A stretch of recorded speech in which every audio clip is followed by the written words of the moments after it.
Good morning, colleagues. We are returning to our study of the economic security of women in Canada. It's an extra special day today because we have the Daughters of the Vote who will be joining us throughout committee today. There may be more commotion than we normally expect. However, we're pleased to be able to welcome with us today Oxfam Canada. We have Diana Sarosi. From the Public Service Alliance of Canada, we have Jennifer Howard and Heather Finn. And from Unifor, we have Lisa Kelly. So we are happy to have you all here. You'll each have 7 minutes for each of your organizations, and we'll begin with Diana. You have 7 minutes. Thank you very much for the opportunity to present Oxfam's recommendations on women's economic security. Just yesterday, we launched our Feminist Scorecard tracking government action to advance women's rights and gender equality. While the government has taken some significant steps in realizing its feminist agenda, the area most lagging behind is women's economic security.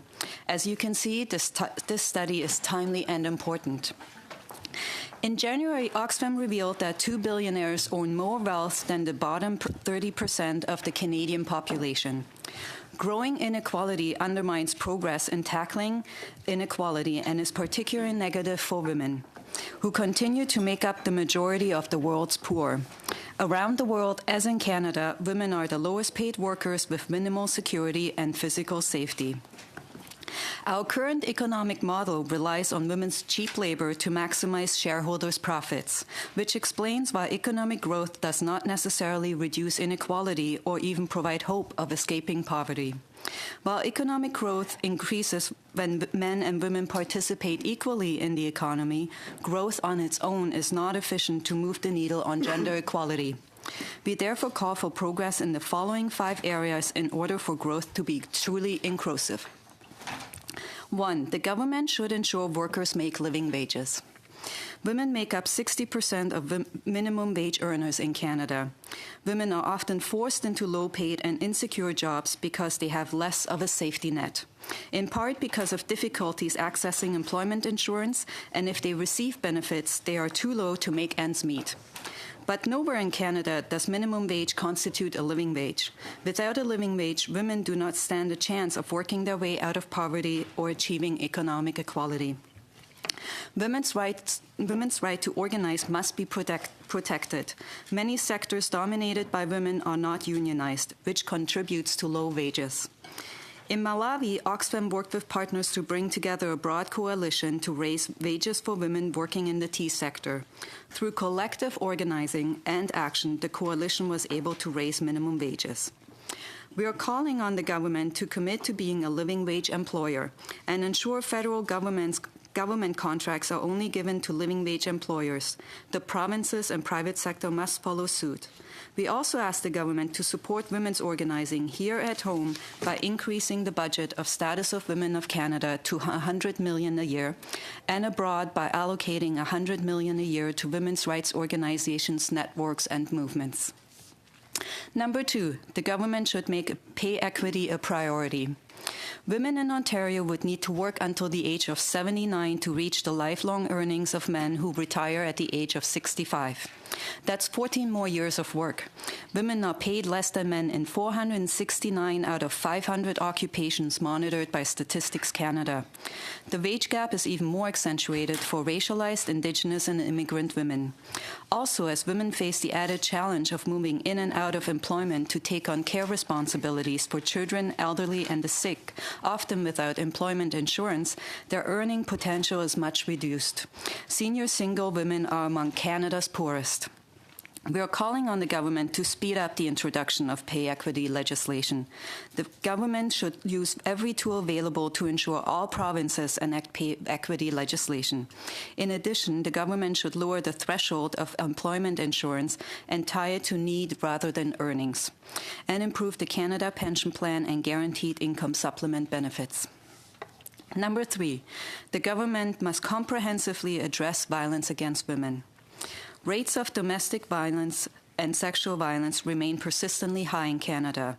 On any given night, 3,491 women and their 2,724 children sleep in shelters to escape abuse.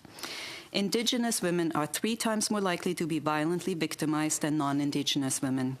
Gender-based violence has a significant impact on women's security, and women's economic insecurity can make them more vulnerable to violence. Also, absenteeism and poor work performance as a result of violence can leave victims vulnerable to discipline and job loss. We are calling on the government to develop and implement a national action plan on violence against women. While the federal strategy on gender-based violence is a good first step, a comprehensive national action plan is needed to ensure women everywhere have the same levels of services and protection. We are also calling for legislation that gives victims of violence the right to time away from work without losing their job, as was enacted in Manitoba. Number 4, the government must invest in the care economy.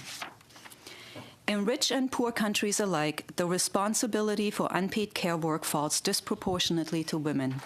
In Canada, women undertake 3.9 hours of unpaid care work every day relative to 2.4 hours undertaken by men. Part of the challenge of shifting care responsibility between men and women are social norms. Oxfam runs a program called We Care in 12 countries, which aims to shift attitudes toward domestic work by raising awareness and engaging communities in dialogue and training. As a result of the program, women were able to make better choices on how they spent their time, but also saw a decrease in violence as a result of the shift in attitude towards women's status in the family. This kind of shift in attitude also needs to happen in the gender bias of work here in Canada. We cannot continue to see investments in male-dominated sectors such as construction at the expense of the care economy. We are calling on the government to sustain and increase funding for childcare so that quality care is accessible to all by 2020. This needs to be complemented by initiatives to ensure living wages and pay equity for childcare workers, and supplemented with equitable family leave support and flexible work arrangements. We are also calling for an increase in services for First Nations and seniors. Number 5, addressing women's economic insecurity requires domestic and global leadership. In a globalized world, women's economic insecurity in Canada is caused by the same factors driving economic insecurity for women around the world. The global economy is built on the backs of women as corporations are engaging in a race to the bottom in terms of wages and labor standards, no matter which countries. The government has to take responsibility and hold Canadian corporations to account for their footprint in the world. We are calling on the government to seriously consider corporate accountability as part of its feminist agenda and commission a study to look at specific ways in which the government can move forward in this area. We are also calling on the government of Canada to gradually increase its international assistance to meet the UN target of 0.7%. Very good. Thank you. All right. We're going to go now to the Public Service Alliance of Canada, and you have 7 minutes. Committee members for inviting us to speak today. The Public Service Alliance of Canada is the largest federal public sector union. We represent more than 180,000 members from coast to coast to coast, and of these, roughly 100,000 are women. In our union's 50-year history, we've worked hard to advance the economic equality and security of women in Canada. But women still face significant barriers to achieving economic security, including a gender wage gap, a rise in precarious employment, a lack of access to quality, affordable childcare, and domestic violence. Each of these issues is a priority for us. We've all heard the statistics on the gender wage gap in Canada. Women earn just over 70% compared to what men earn. And even more concerning is the lack of progress to close this gap. In fact, the data show that the gap is actually increasing. We know that this gap is wider for Indigenous, racialized, immigrant, and transgendered women and women with disabilities, who on average have much lower salaries and more difficulty accessing decent work. We must address the wage gap if women's economic security is to be improved. Adopting proactive pay equity legislation is critical to closing that gap. Proactive legislation would compel employers to review their compensation practices and provide a process to ensure that women receive equal pay for work of equal value. We are proud of our history of pursuing pay equity. We filed our first pay equity complaint in 1979. But we know that the current complaints-based system is not working. It can take up to 30 years to resolve a complaint and for women to receive economic justice. Proactive pay equity legislation is a front-end solution. It's one that doesn't force women to spend years fighting each separate case of pay inequity. This government has committed to introducing proactive pay equity legislation in 2018, but why wait? The roadmap for a new law was provided in the 2004 Federal Pay Equity Task Force report. It's important to note that the wage gap narrows when we look at women in unionized jobs. Defending freedom of association and trade union rights is one of the best ways of reducing the gender wage gap. However, access to quality jobs is difficult given the dramatic increase in precarious work in Canada. Women are more likely than men to be employed in involuntary part-time work or temporary contracts. And as with the wage gap, this is even more likely for racialized, Indigenous, immigrant women and women living with a disability. The cuts carried out by the former Conservative government resulted in the loss of 24,000 federal public service jobs. The current government has made some progress in restoring the balance, though much more is still required. However, it is concerning that the number of full-time employees in the federal public service is decreasing. At the same time, term and casual employment has increased. There's a growing use of contract employees who are hired through temporary staffing agencies. Because public sector employment has played a critical role in improving employment equity, a rise of precarious work in this sector disproportionately affects members of equity-seeking groups, including women. As it continues to rebuild federal public services, this government must encourage the creation of permanent employment opportunities.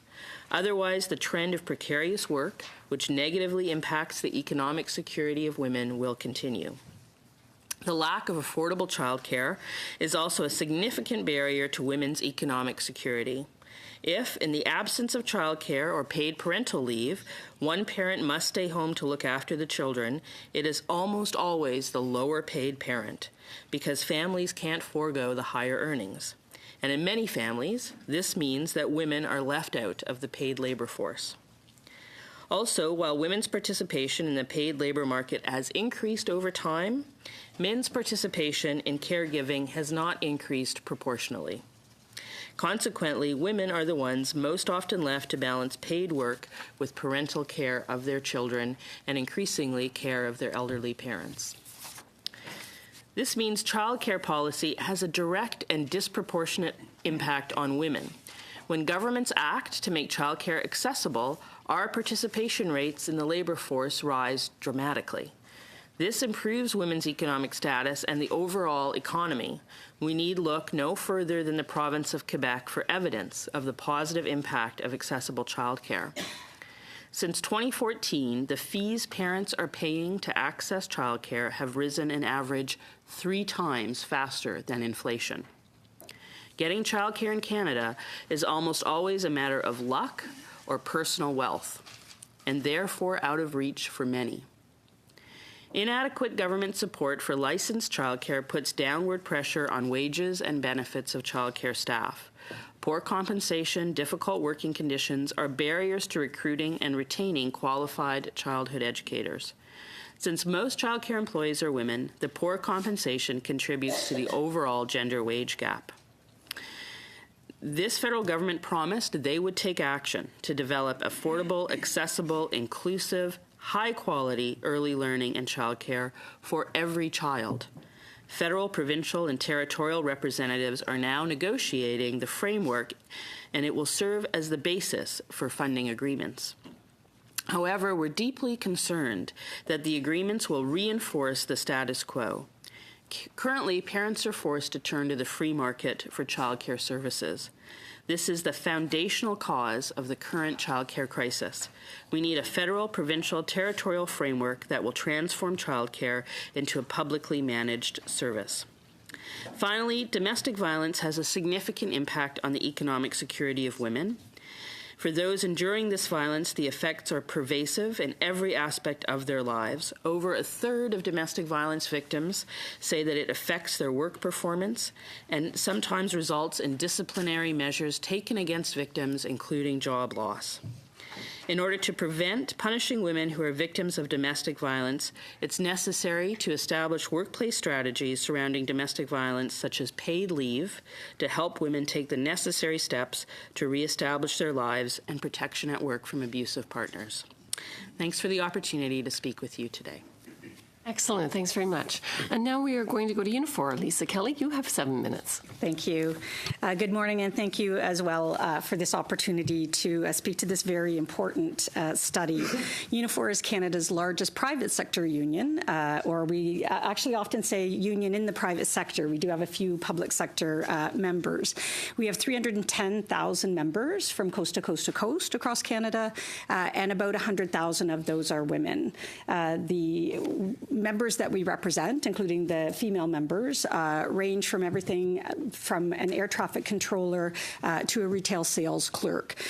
We have a lot of women that work in the healthcare sector, which won't be a surprise, the service sector, food services, customer service representatives, and we also have female skilled trades people. And you've heard from lots, but I hope that we're actually not disputing that there is economic insecurity for women.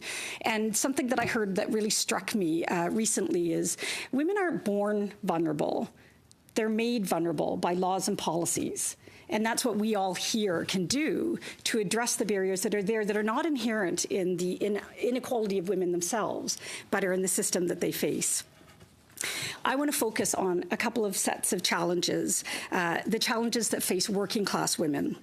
The two ends of the continuum often get a lot of the focus, the very, very vulnerable and the search for the C-suite. And I think both of those merit attention. But in doing that, I want to make sure that we're not missing out on the majority of working women and the impact on policies on them. Unifor believes in social unionism, which means that we think that whole human beings come to work, and our work is to look at what are the impacts of policies outside of the workplace as well as inside of the workplace. Most often, those things are intertwined. And we look at the indicators of women's equality. By and large, many of the issues that we're speaking of, violence against women, et cetera, affect working women. And so when we focus on the workplace, we can also find really concrete and very targeted solutions that will address these very large and feeling insurmountable issues. And I certainly don't want to leave you with the impression that, I'm conflating all working class women together or all working women together. I, as a lesbian mom, know that many policies impact me differently than my colleagues that don't share that identity. I know that I am not impacted in the same way that Indigenous, racialized, trans women are affected. But given those differences, we still can find solutions that go and cut across these differences. So I support the government's desire to close the gender wage gap, to reduce occupational segregation, to address and eliminate sexual harassment and violence. And so I'm going to talk to you a little bit about some concrete measures that I think will address these and ways where I think the federal government can take some steps. The two main areas I'm going to focus on are access to good jobs and equity at work, and supports when exiting the world of work for women. So we believe that everyone has a right to access a good job, and we believe that with the right regulations and business practices, every job can be a good job, a job with dignity, a job with equality. But addressing these will take concrete steps and mechanisms of enforcement and accountability. What are some of the positive steps the federal government can take? I'll give you a bit of a list, and then I'm going to focus on two things that I think Unifor has that are fairly unique. I think you need to strengthen employment equity legislation to ensure that more women have access to areas that have traditionally been held by men. But I don't want to leave the areas traditionally held by women behind. I don't want to open up a door to say, go over there for a good job, and we'll leave where the majority of women work behind. key access. You've heard it from everyone here this morning. Investing in universal, affordable, high-quality public and nonprofit system of early childhood education and care. Again, the Quebec stats show that women in Quebec went from the lowest workforce participation in Canada to the highest in just a few short years, really challenging that notion that we're at home with our children because that's the totality of our choice rather than the choices out of what we've been given. And you heard from Statistics Canada at the beginning. I was flipping through them, and when they said, who works part-time?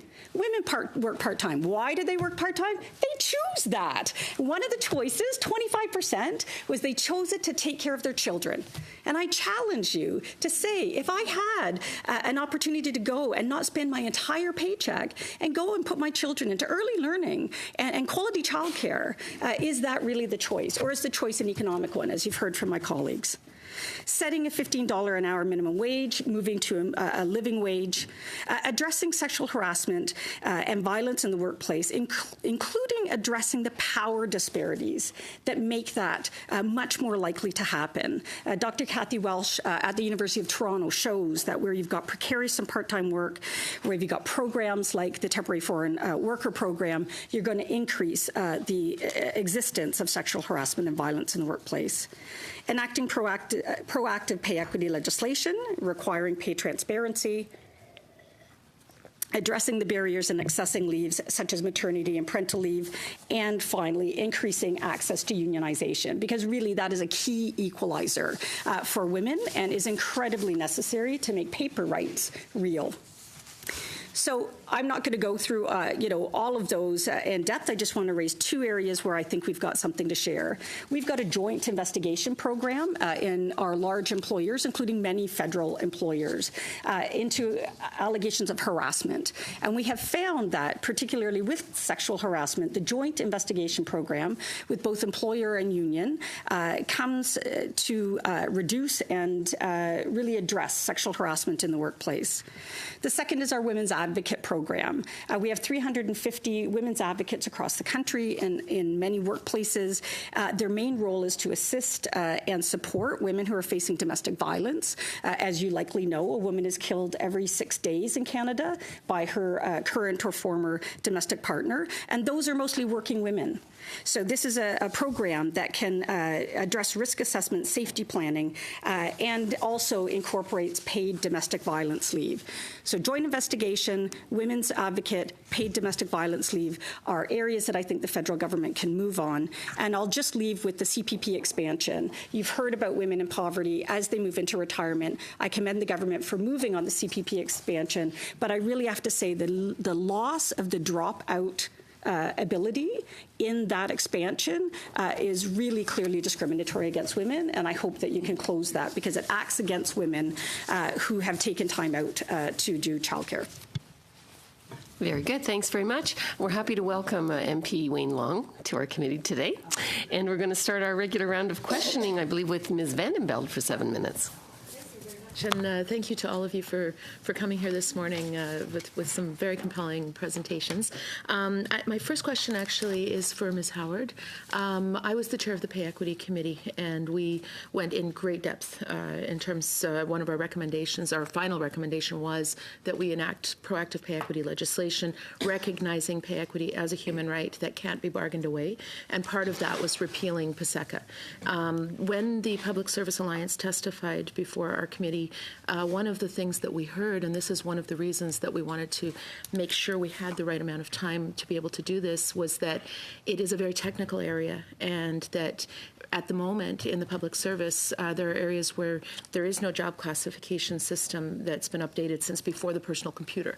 And so the amount of time that it will take to be able to develop those processes, this time we have to get it right. I think there was roundly every witness pretty much said that the PSECA legislation was not the right way to go, and that this time we needed to make sure that it was correct. So I'm just wondering, in terms of your testimony about hurrying the pay equity legislation, I know that I've talked to a number of public servants who've told me, I represent an Ottawa riding, so I have a lot of public servants in my riding who have said, this isn't something that can be rushed. It has to be right this time. Otherwise, we may lose another decade in trying to reverse it.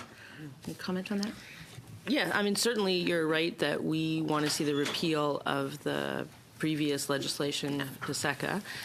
Thought that did nothing to advance pay equity. In fact, harmed the cause of pay equity, and I certainly want it to be gotten right also, but we also want to know that it's a priority. And I have some experience in government. I was formerly a member of the legislature in Manitoba and a cabinet minister there. So I also know that when something is a priority of a government, it can get done. And I would agree that classification within the public service is sometimes out of date, and there needs to be more resources and more effort put to also get that right. But I think we want to see action sooner rather than later. And our concern always, my concern, when you start to get closer to the next election date, that things like pay equity can fall off the agenda. And we would hate to see that happen with this bill. And I think you'll find that it's a priority for this committee as well. My next question is for Ms. Kelly. You raised a number of, I think, very things that I'd like to delve into a little bit further, including some terms that we haven't heard here before. One of them is occupational segregation. And in that, you talked a little bit about women moving into non-traditional areas, but also not leaving out the traditional areas. And one of the things, there are statistics that show as women enter a particular profession, and as that profession becomes feminized, the wages actually go down. And so if you could comment a little bit, first of all, clarify what do you mean by occupational segregation? And then how do we avoid this, what seems to be a very troubling trend, which is that it isn't so much the occupation that is underpaid, it is the actual fact that it's women doing the work that seems to be underpaid. Wholeheartedly agree. It's actually, and someone explained it once in the reverse, which is it's not women moving in, but men leaving it. So the value goes with the men seeking other places. Men used to be bank clerks. There's many examples of, yes, how that switches. Occupational segregation, when you look at some of the background work done by the Ontario government in their Closing the Gender Wage Gap striking of their committee that did consultations, they talked about the silos that are both horizontal and vertical. And so horizontal is just where we look at who is in what occupation. So I'm likely just using a different term to explain what you've just said, which is if you look at teachers, if you look at nurses, if you look at administrative assistants, if you look at electricians, there's a very gender skew in many occupations in that horizontal way. Then when you go into different sectors in the vertical way, the pay grades, if you just, I don't ascribe to pink and blue, and I actually believe in a gender continuum, but for simplicity's sake, if you just took that and put pink and blue stickers on things, you would actually see where people are concentrated by their gender. And, again, I take on whether or not that's choice. I think employment equity deals with that somewhat because, even in terms of employers, when we've done employment equity, employers are actually surprised. I don't think that there's a we're going to stick all the women over here. I don't think that's the majority of employers, but they're shocked at what happens. And women themselves sometimes are shocked. So where we've got opportunities and the systems review, I think that takes on that element of it. You get a much larger diversity of where people are, and you can go to other cultures to see that. On the other hand, you can see that there's a commonality across the world around some in this day and age where women are concentrated, and I think that's where pay equity comes in. Equal work for work of equal value. Let's look at the value of the work that is contributed. So in terms of transparency, certainly on pay equity, one of our recommendations was reporting requirements, so that and having committees in the workplace that would be able to be part of that. So for employment equity and other aspects, you would say that transparency in terms of reporting would be something that would be important? Absolutely. And, we go and organize workplaces that have almost as many pay grades as they do people. And again, you put them on a little map, and the people who are more related to the employer or are more look like the employer, or by gender, that's where the skew of their wages are. So when we unionize them, we say, what is that work worth? And ascribe that and bring in, everybody then knows what everybody else makes. So sometimes people are like, oh, pay transparency, we can have that. People can't know. We're so freaked out about money, in our society. Pick up any of our collective agreements, flip to the back, Schedule A will have the schedule of what people are paid, including myself in my own collective agreement. And so then you'll know that. And it actually, again, illuminates things that often are the result of unconscious bias. So in terms of intersectionality, Yes. It's easy to know who's a man and who's a woman. Well, and there's non-binary as well, but in general, you can find that in the workforce and you can plot that.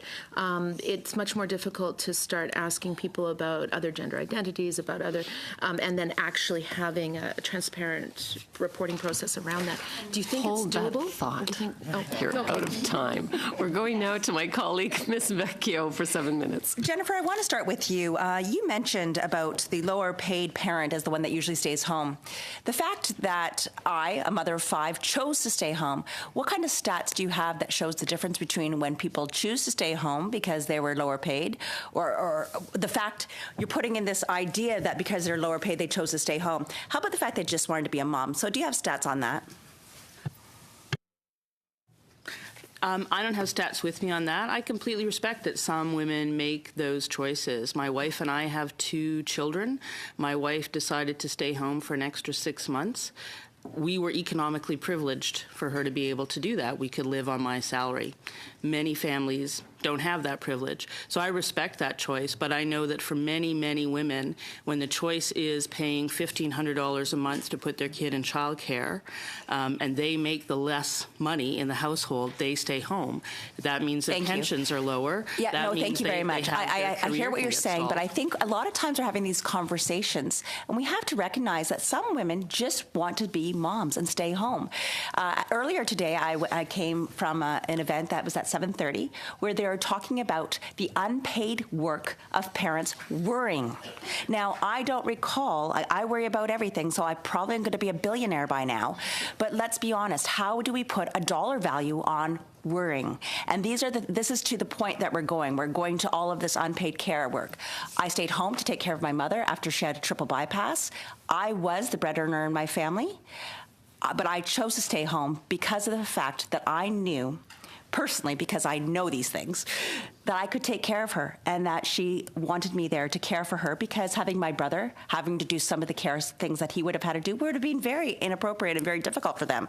But I think sometimes we take away the value of our maternal instincts. And so I think it's really important that when we're looking at these things that we do take into consideration maternal instincts, because to be honest, I'm fortunate enough to be a member of Parliament, but I am also fortunate enough to have a solid marriage and 5 children. We can be both, and sometimes I think we're aiming so far, but we can be both. And those are some concerns that I have when we talk about needing a hand up. Sometimes we do need a hand up, but some of us can do both and wish to do both. And I think sometimes by making it sound like we're being stomped down, that's not the case, because I know I can go through those barriers. One thing I know, Jennifer, I'm on to and what I no, want for me Lisa, is what I want for all women. I want Chair. all women to have that support. Chair, yeah. Wanting to ask Sorry. the question to Lisa. I want to go on to you because I have a question regarding the Quebec childcare system. As the critic for families, children, and social development, I've been studying this, and one of the biggest things is that there are extremely long wait lists, and that it's 2 to 3 years to get into the childcare system, and that the quality of childcare is one of the lowest in Canada. Yet that is the formula and the format that you're asking to use. So can you please tell me, I recognize that it's a universal, but the fact is, if parents want to go to work and they have a 2 to 3 year waiting list, what are they supposed to do? You did mention, and maybe there's a key here, you mentioned about not-for-profit as well when you talked about public and not-for-profit. So can you share with me what you think the childcare system would look like in Canada, whether it was universal for all or more of a targeted program? So I feel a little bit, in answering your Quebec question, I feel a little bit like Dr. Danielle Martin when she was questioned in the U.S. By the U.S. Senator about the badness of the Canadian healthcare system. And she said, I can't, tell you about this problem, but I can tell you that, 43 people die a day or whatever on that. So yeah, there might be a 2 to 3 year wait list in Quebec, but I can tell you that I had my son on a wait list, and after 7 years, I gave up getting him into the childcare system, childcare program that was at his school. So there are wait lists across Canada, and by no means is Quebec the worst there. Is it a perfect system? Absolutely not. But what it does prove is that it pays for itself, that you put money into it. Women who choose to go to work, and I take your point that for women who want to choose and do, take care of their children at home and not go into the workforce, that's a choice there. That the then income that those women are making then pays back into the income system. I do believe in a universal system rather than a targeted system. I don't object to looking at the pillars of government investment as well as parent fees, so that there might be some recognition of a sliding scale of fees for parents. But I sort of echo what you've probably heard, or I know you've heard before, which is, programs targeted at poor people become poor programs. Public and not-for-profit is what we support, because people shouldn't make profit over caring for my child, but also the studies really show that the quality is better in public and not-for-profit. And just in connection with that, when you've got good working conditions for the childcare providers, you have less turnover. And that means that on Mother's Day, I don't have to re-explain to someone else what my family configuration is for the Mother's Day cards, whether there's one, whether there's two, what to do, that there is that respect of my human rights and my family. Now, you mentioned about the not-for-profit, and so you do agree with a potential sliding scale then for those families that can pay more, that they should pay more.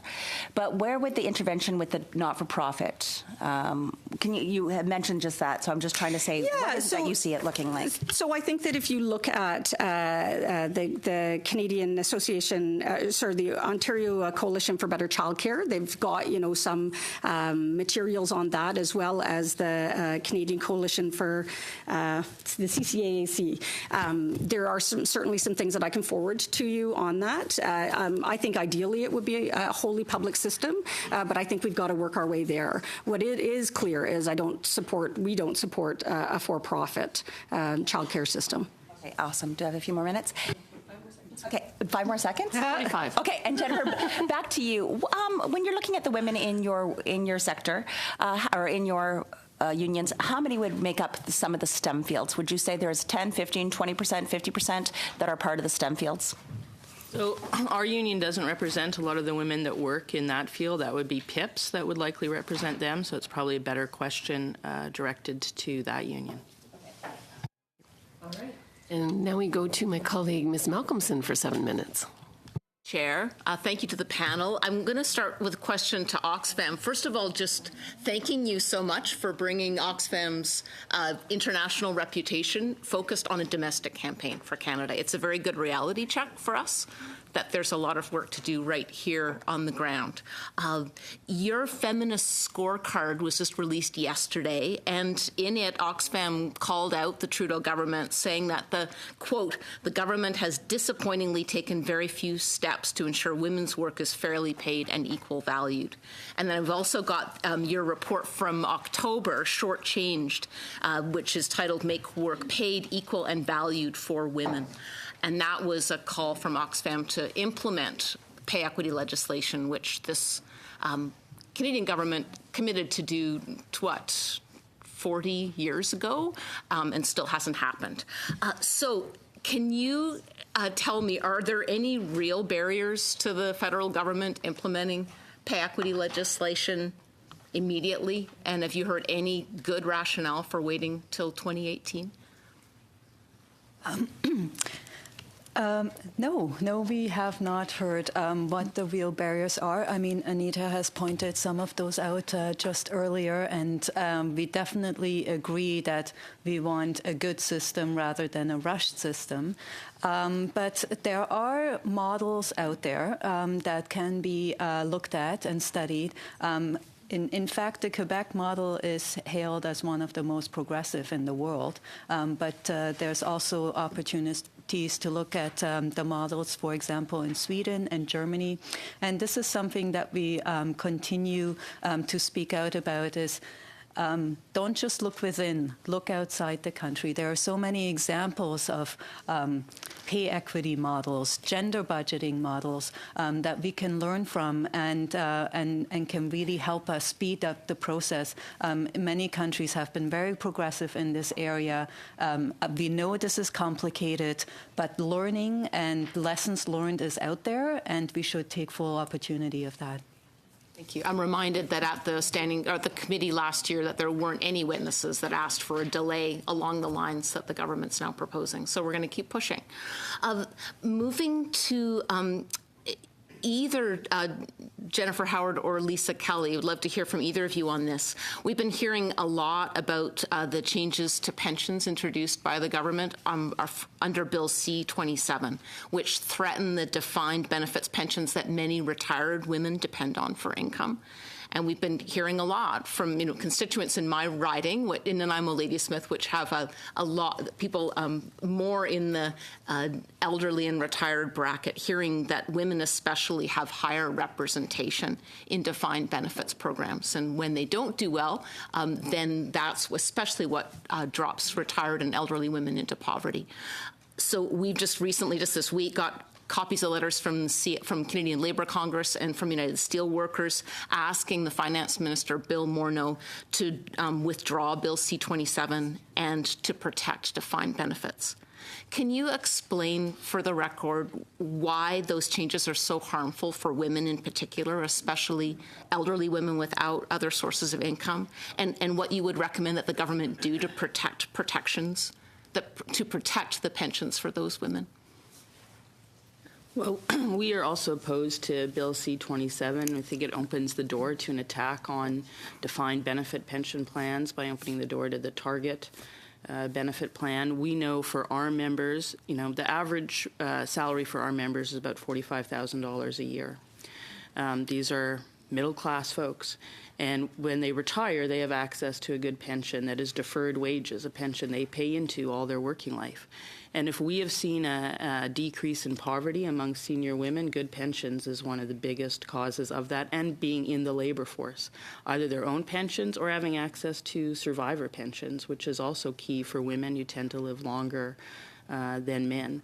So we see this as an attack on those pensions. We know those pensions are critical to good retirement income and dignity, but we also want young women, some of the women that are going to be in here later today, to have access to those pensions. Anything that you'd add from the Unifor side? I would just add that, again, sometimes we look at these things in such isolation of, saying that there's that we've been in an economic downturn, or, that there's not enough money. And it just really feels like that skews towards looking at public service workers to be the solution there. And I'll, get you to go back to listen to Kathleen Leahy's presentation about tax policies and where money has gone, and the money that's not in the coffers of the government because that's been foregone in tax changes in the last 10 years. Thank you. My final question, we've been hearing a lot about the trend towards precarious work and how it affects women in particular, and especially for young women. And just how disheartened I was to hear Finance Minister Morneau say that Canadians should get used to job churn because it's going to happen, quote, we have to accept that. I'd like to hear from you as strongly as we can what this government can do to ensure women and young women in particular have stable employment that helps them achieve true economic security. Well, I think they can start with their own workforce. And what we have seen, some restoration of the previous cuts, but not a growth in full-time permanent employment in the federal public sector, at least not the statistics that we've seen. We're happy to be provided other statistics that show that. And so that is concerning. I think leading by example, stopping the reliance on temporary staffing agency, creating those full-time jobs. It's not only good for recruiting employees, but this is a government that has said they want to attract the younger generation into the public service, renew the public service. Those folks need good, long-term, full-time jobs. And I would echo that and just add that having a strong system of employment standards in the Canada Labour Code is really important for setting a floor. Often there's this idea that we can just go in individually and bargain with our employer or tell them how different work practices are affecting us. And I've got 2 teenage kids. Actually, my son turned 20 yesterday, so I have to stop saying that. I have 1 teenager and 1 20-year-old. And they had an experience over their summer jobs where it was absolutely, well-meaning employers, but the idea of flexibility was all on their side. So when you got a text at 7 a.m. saying, hey, your shift at 2 is now at 10 a.m., and you had, plans working around that, that was a reality for them. And getting full-time hours, having standards there for you and not only looking to the individual to make those things real. Very good. And now we're going to Ms. DeMoff for 7 minutes.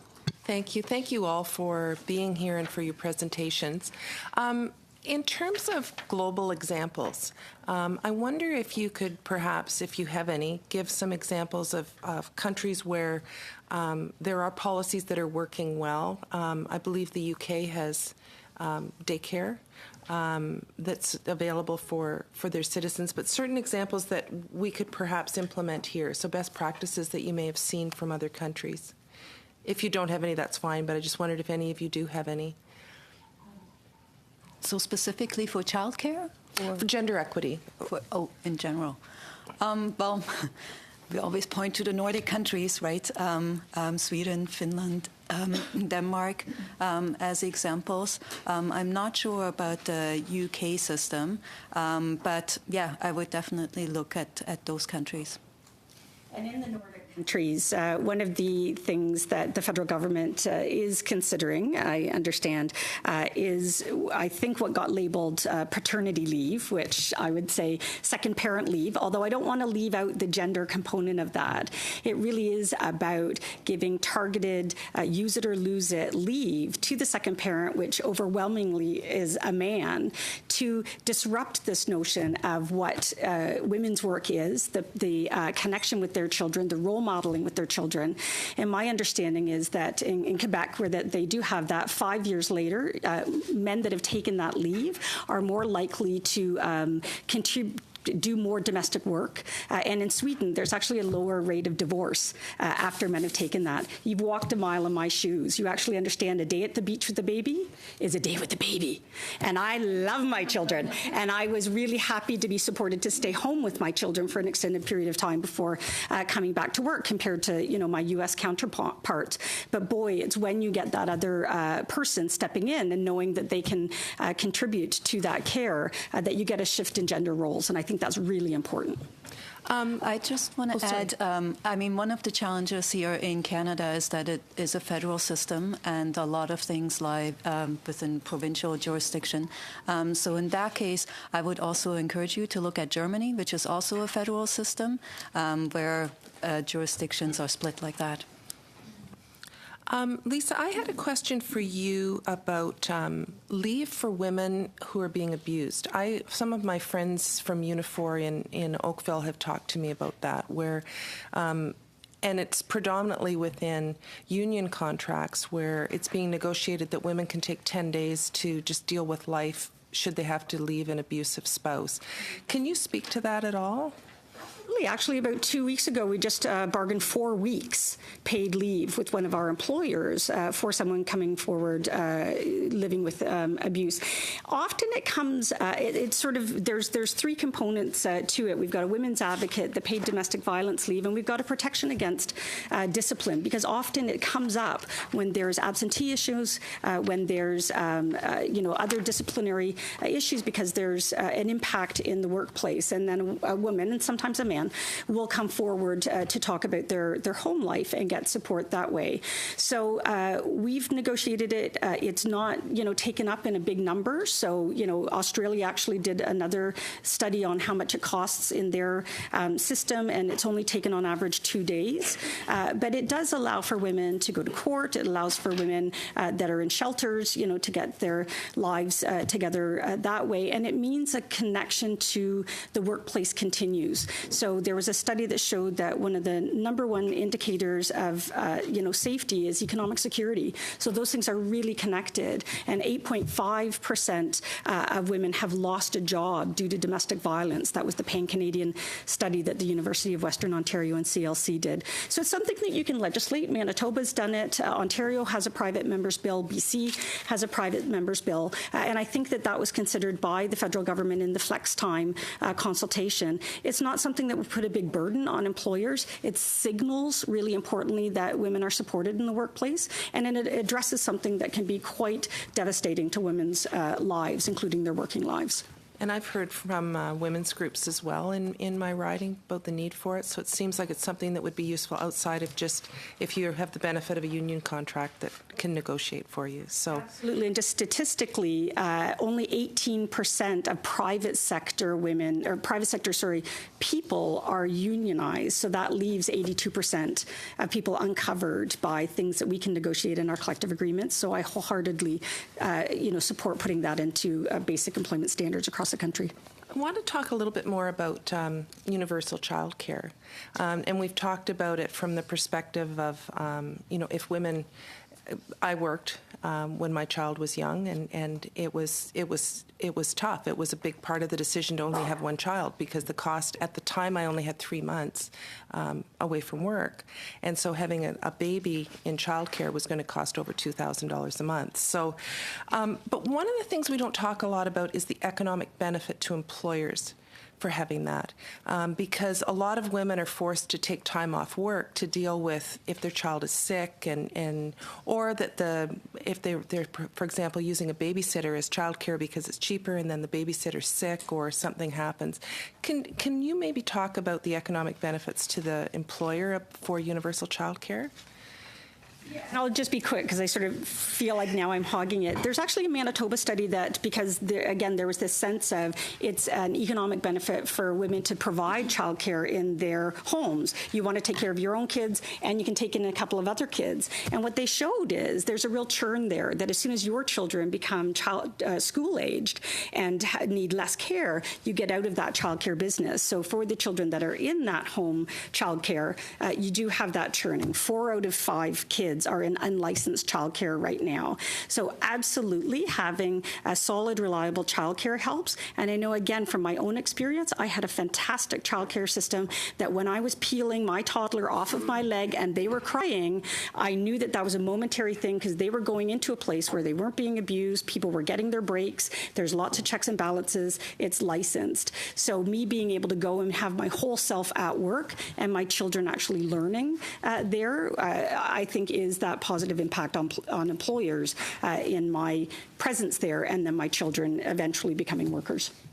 There's also good research about the benefit of early childhood education to employers in the way that produces citizens who are better educated, kids who are more ready for school, better social skills. You can get all of those things outside of childcare. And in Manitoba, where I come from, we have a childcare system that is funded by the government. The fees are capped. I never paid more than $600 a month in Manitoba for childcare.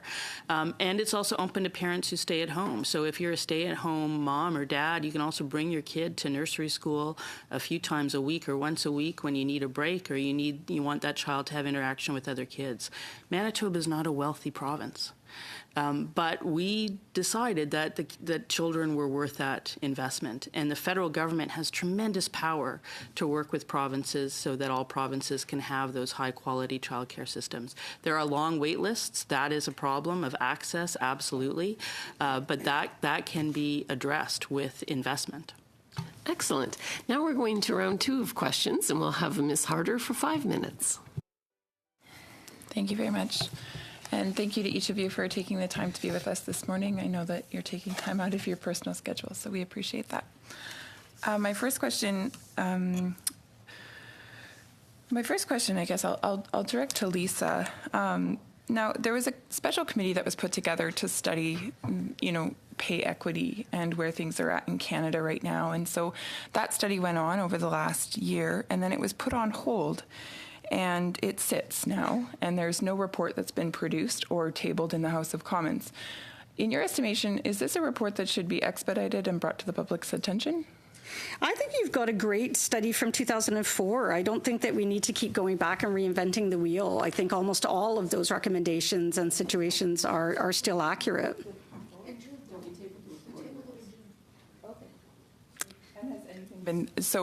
Has anything been done on the report? Positively. Oh, And okay. said there will be I legislation apologize. in 2018. I apologize. So that's coming in 2018. That's what we're talking about. And then I that's our apologize. issue about, we think because there's been such comprehensive study under a former Liberal government, that there isn't a need to do any more study. And although I recognize that there's some complexities, there's always a roll-in time that comes after the legislation comes in place. So this idea that we're getting everybody to get ready now, I think is wasted time. And I'll just actually refer us back to the Charter of Rights and Freedoms, where it came into play, and the equality section 15, governments were given 3 years to examine their laws and bring them up to an equality standard, and they didn't do that. Okay. So Sorry, I do in think the interest of time, are you basically saying we need to take action? Is Yes. that essentially what you're saying? Okay, Absolutely. thank you, Lisa. I'm going to go to my next question here, and that is, I believe it was Jennifer who brought this up. You talked about the wage gap, and one of the things that you said is that actually the wage gap is widening. Now, I actually have a chart in front of me from Statistics Canada that would show me otherwise. So this was produced as of 2016, and it actually shows me that the wage gap is actually plateaued at this moment. I would also draw your attention, only because you brought attention to different governments in power. So I'd also like to bring this committee's attention to the fact that when I look at this chart, the greatest increase in wages for women actually took place under Brian Mulroney, who is a Conservative, and then the second greatest increase actually took place under Stephen Harper, who is also a Conservative. So that's interesting to me, and you're more than welcome to take a look at that chart in terms of the production that's been there for women and their wages. Moving forward to my third comment or question, I'd like to talk about the gender divide in jobs, and particularly one of the things that I hear from women over and over again is, and we see this as stats as well, is access to STEM, so science, technology, engineering, and math, and then, of course, access to agriculture. And so these are two fields that we don't traditionally see as many women as men in. And so I'm just wondering if, Diana, I'd actually be interested in your thoughts. How could we encourage women to enter into these different fields in order to help them engage in these areas? Well, the agriculture sector might be dominated by males here in Canada, and the rest of the world it isn't. And it's actually women farmers who are doing most of the agriculture work. There are lots of different programs and policies that can be put in place to empower women to enter that area. And a big part of that is, of course, land access, right? In order to do so, they require capital and the skills. So it would require training, capital, and just changes in policies that provide them with access. Would you be able to specifically outline how we could get women, take some of those barriers down so that women could enter STEM and agriculture at a greater degree? Well, so first of all, investing in training programs, and then making laws. Well, I mean, I don't know the specific context here in Canada in terms of women's access and to land here, but anywhere in the world, access to capital is a real challenge for women. And we see that with small business owners. Most of the small businesses led by women is just one person, and they have a hard time growing their businesses because they don't have access to capital that men do. So that's definitely a huge barrier. Okay, thank you. And now we're going to go to Ms. Nassif for 5 minutes. Madame la Présidente, j'aimerais aussi remercier Thank you, Mrs. Chair, and thank you so much to our panel members for their presentations. My question is for Ms. Kelly. You have spoken about access to jobs and about job equality, but what about Unifor?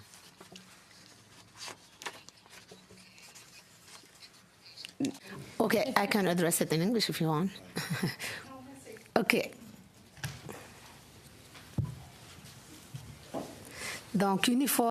So Unifor, then, has put up the program for people intervening with women, specifically to help them avoid violence at work and harassment at work. Could you tell me how this Unifor program works and how the members of your union make use of it and benefit from it, and what are the results you have since you created the program? I said we have about 350 women's advocates across the country. It's something that is bargained with an employer. The employer recognizes this person similar to a steward, where their role is to assist women and men in the workplace, although we know that the overwhelming majority of survivors of domestic violence are women. And they're given resources. It ranges from in our large employers where they'll have a dedicated phone line, ways of accessing the woman they'll meet, or where we have federal employers that are across the country. Sometimes that's contact done over the phone. And those women go through a 40-hour training program put on by Unifor and a yearly update that advises them not only on the underlying elements of domestic violence, but also what the resources are in their community. So they become very familiar with where the resources are that they can refer women to. They're able to assist them, again, in working through any job implications, if they have to have an absence from their job. Sometimes there's issues around safety. For example, we had someone in the airlines whose partner went to jail for domestic violence, and when he was released, she was in a public place. And so the union worked with the employer to say, where are the places in the workplace that she might move to that the public can't get access to? Similarly, we had a situation in a nursing home. Again, places where the public come in. What's the safety planning there? What are the protocols that you need to actually go through to ensure that that woman is safe at work? In Ontario, we had the murders of Teresa Vince. We had the murders of Laurie DuPont in the workplace. In BC, there was actually the murder of a manager that was intervening in the attempted murder of one of the workers. So these things happen in the workplace, and the Women's Advocate has that 40 hours of training to know, what to do there and how to reach out. Okay. J'ai pas le droit. Une autre question. Okay. May I ask another question? So the community chapters of your union give people employed in non-unionized workplaces without access to a union to work together. Can you tell me how these community chapters works and what are the benefits of joining a community chapter? Question. And again, I really recommend that the government sort of take a look at these alternative accesses to collective action, democracy, and voice. So I'll give you an example of the East Danforth Community Chapter. It's made up largely of Bangladeshi women who have self-organized and are then a community chapter where they have access to support through the union about, methods of organizing, methods of advocating for their rights, methods of determining out of their membership what are their needs. So they were one of the groups that made a presentation to the Ontario government's Changing Workplaces review and did a very effective job at reaching in to those precarious workers that we so often don't hear about. So it's that sort of interim place where the methods of unionization that we have right now don't address the working structures that happen. So it's a way of supporting democracy and voice within those workers. Excellent. Well, I want to thank all of our witnesses today for your testimony and for the work that you're doing to improve the economic status of women in Canada. Thanks to my colleagues. We're going to adjourn so we can switch up the panels, and we are very fortunate today to have Pam Demoff taking over as the chair for the next two sessions. Let's just suspend.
So we'll bring the meeting back to order, and I'd like to welcome all of our witnesses.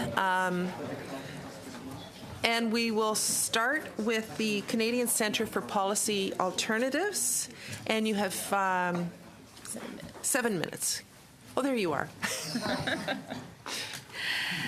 I would like to thank the committee for inviting me to speak today and to thank you for undertaking your work on this very important issue.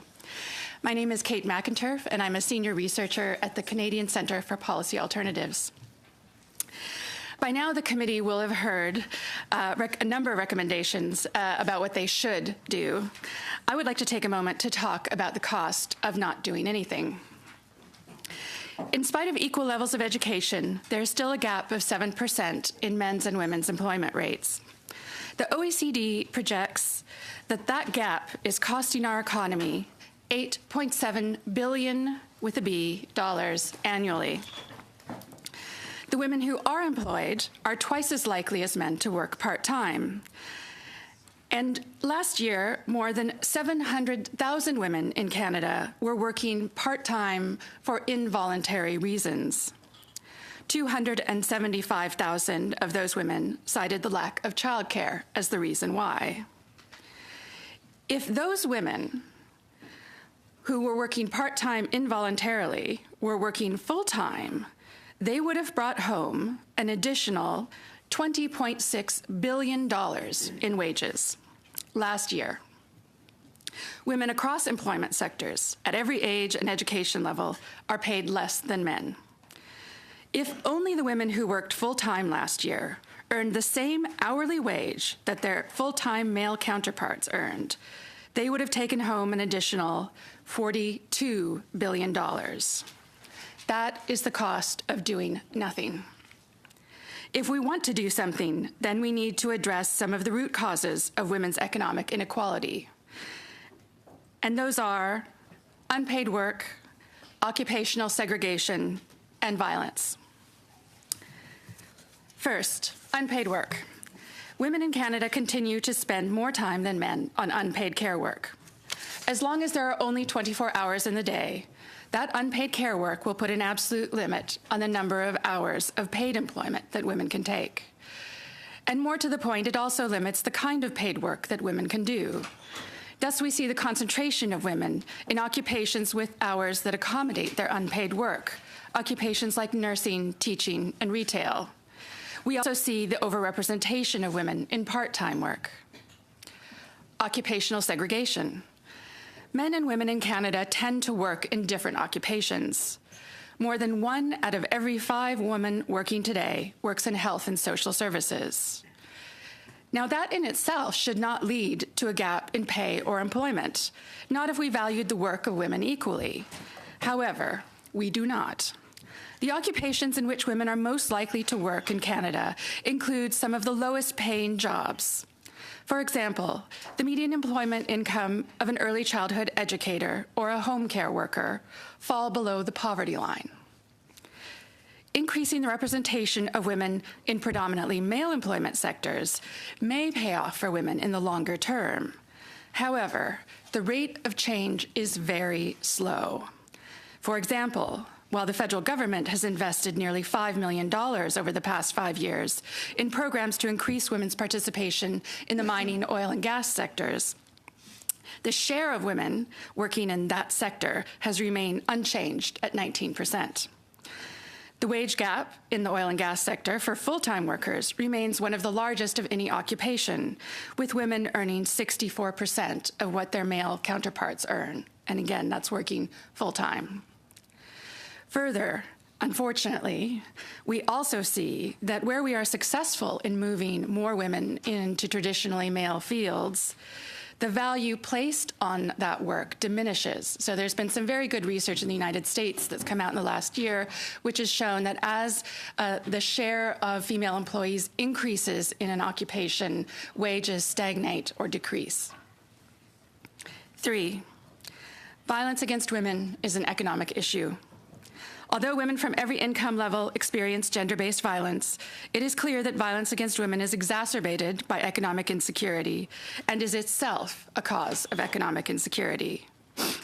Shelters consistently report that women return to violent homes because they can't afford to move out. Violence can cost them their jobs, their health, and their education.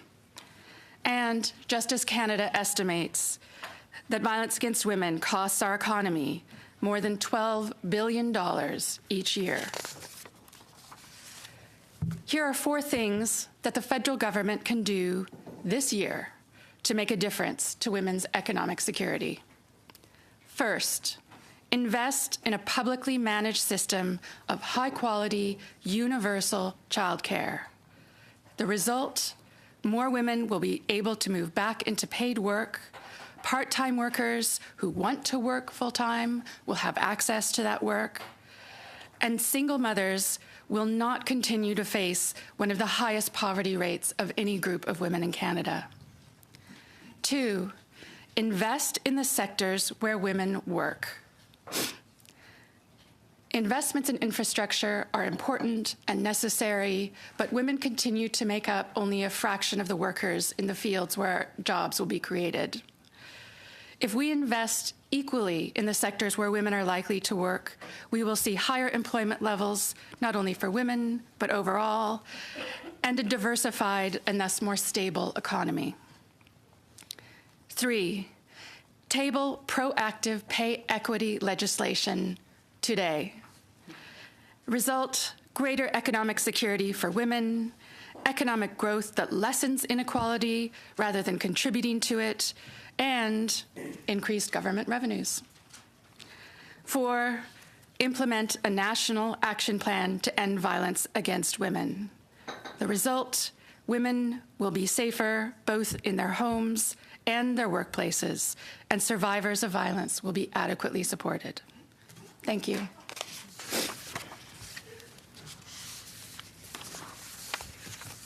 I'm sorry, I'm not used to doing this, and I realize I have to call on the next witness I'm just busy listening. So next we'll move to the Canadian Labour Congress, and you have 7 minutes between the two of you. Thank you. Happy to be here with my colleague Angela McEwen, our senior economist. I'm Vicki Smallman, and I'm the National Director of Women's and Human Rights at the Canadian Labour Congress. We're the national voice of 3.3 million workers in Canada, bringing together national and international unions, along with provincial and territorial federations of labour and 130 district labour councils, whose members work in virtually all sectors of the Canadian economy, in all occupations, and in all parts of Canada. And we're really pleased to be here to participate in this study on women's economic security. In our statement, we intend to focus our time on solutions that help address systemic barriers to women's economic security. The realities facing women and their barriers to economic justice are well documented. Unequal access to decent jobs, higher rates of unemployment and precarity and underemployment, lower retention and promotion rates, and lower earnings. What women in Canada need is action to break through the status quo. Economic justice for women will never be achieved unless we lift up all women, including and especially those who are most marginalized. We know the barriers to equality are magnified for racialized women, Indigenous women, and women with disabilities, as well as lone mothers. So if we focus attention on women who already have privilege, say by preoccupying ourselves with economic leadership positions, as this study puts it, then we will not make progress. As Rosemary Brown said, until all of us have made it, none of us have made it. We want to put on the table some simple, concrete initiatives that the government can act on right away. So number 1, let's get proactive pay equity legislation tabled. Seems you've heard this already. We don't need to repeat the points that the CLC and others have made for more than a decade to this committee and to the recent Special Committee on Pay Equity. The government has committed to tabling proactive pay equity legislation, but not until the end of 2018. We're concerned that this timeline would not allow for the new legislation to pass before the next federal election, so women would have justice delayed yet again. The work is already done, thanks to the Pay Equity Task Force, which made detailed recommendations for action. Unions and other experts are ready to help draft the legislation, so why wait? Let's get this done in 2017. 2, let's get a national childcare framework signed and funded. Childcare helps parents, particularly women, take part in the labor force. We all benefit when people can go to work knowing their kids have a safe place to play and learn. It's good for women, good for kids, and it's good for the economy. But in Canada, it is hard to find and hard to afford.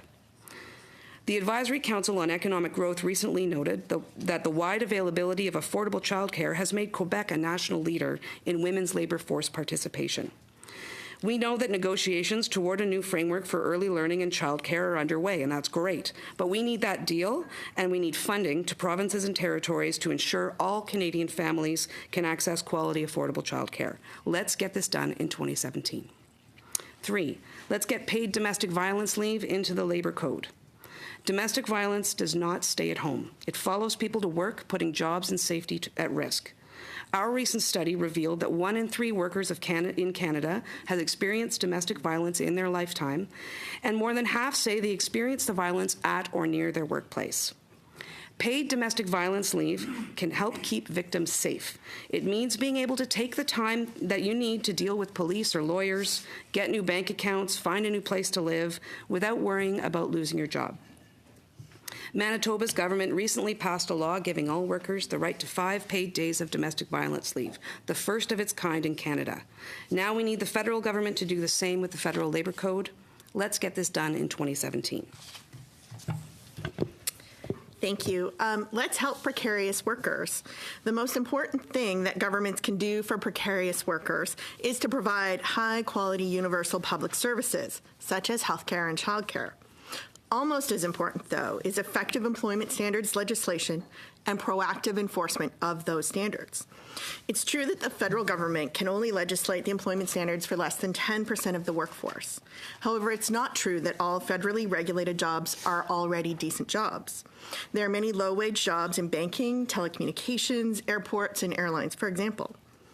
Women in Canada earn less money than similarly educated men and are more likely to have incomes that put them below the poverty line. Women dominate low-wage, precarious work. 1 in 3 women earn less than $15 an hour, compared to 1 in 5 men.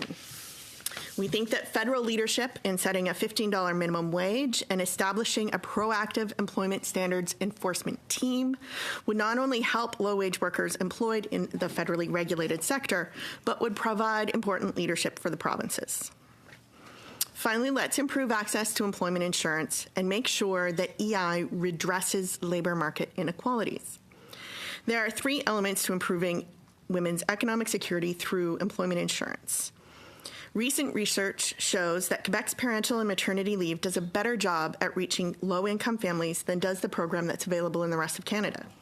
There are several elements behind this: a lower entrance requirement, additional use it or lose it weeks of leave for the non-birthing parent, and higher replacement rates for portions of the benefit period. These should all be considered. Second, add an improved low-income supplement based on individual income rather than household income. For example, a floor on benefit levels. And third, improve access to benefits and fairness of EI with a uniform national entrance requirement of 360 hours. Thank you.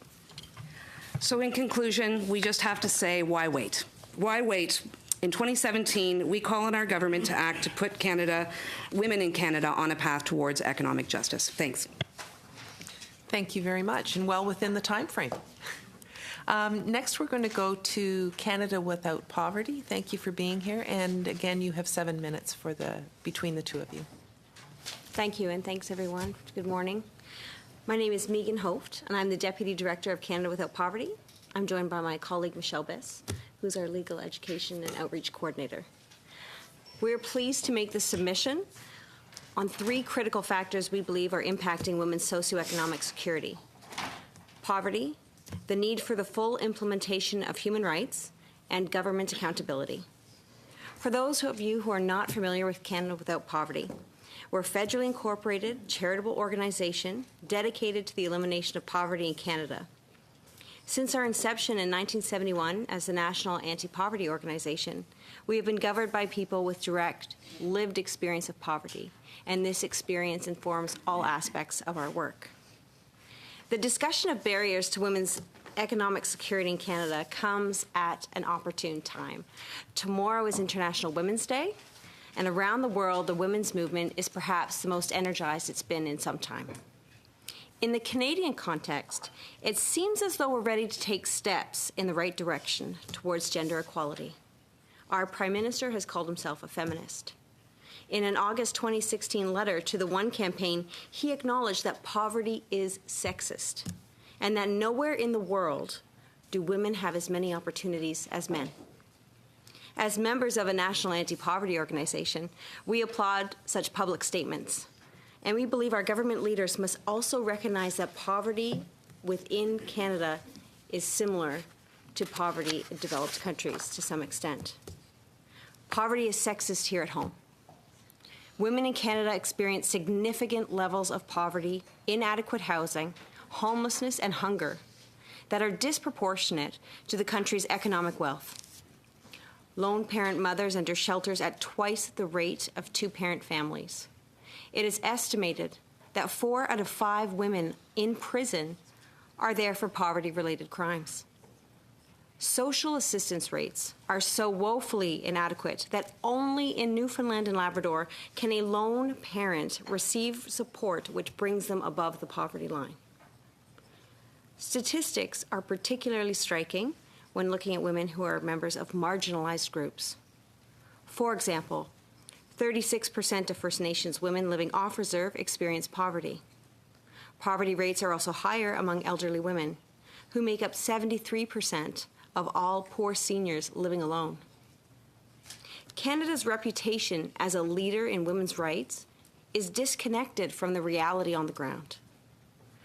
In 1995, Canada was ranked first by the United Nations Gender Equality Index, but today this ranking has dropped to 25th. In recent years, Canada's approach to women's poverty has been piecemeal, based on emergency responses.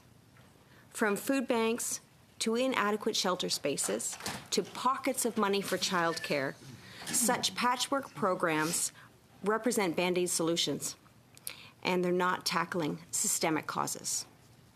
For Canada to say we are a leader on gender equality is one thing, but to act like a leader is something else entirely.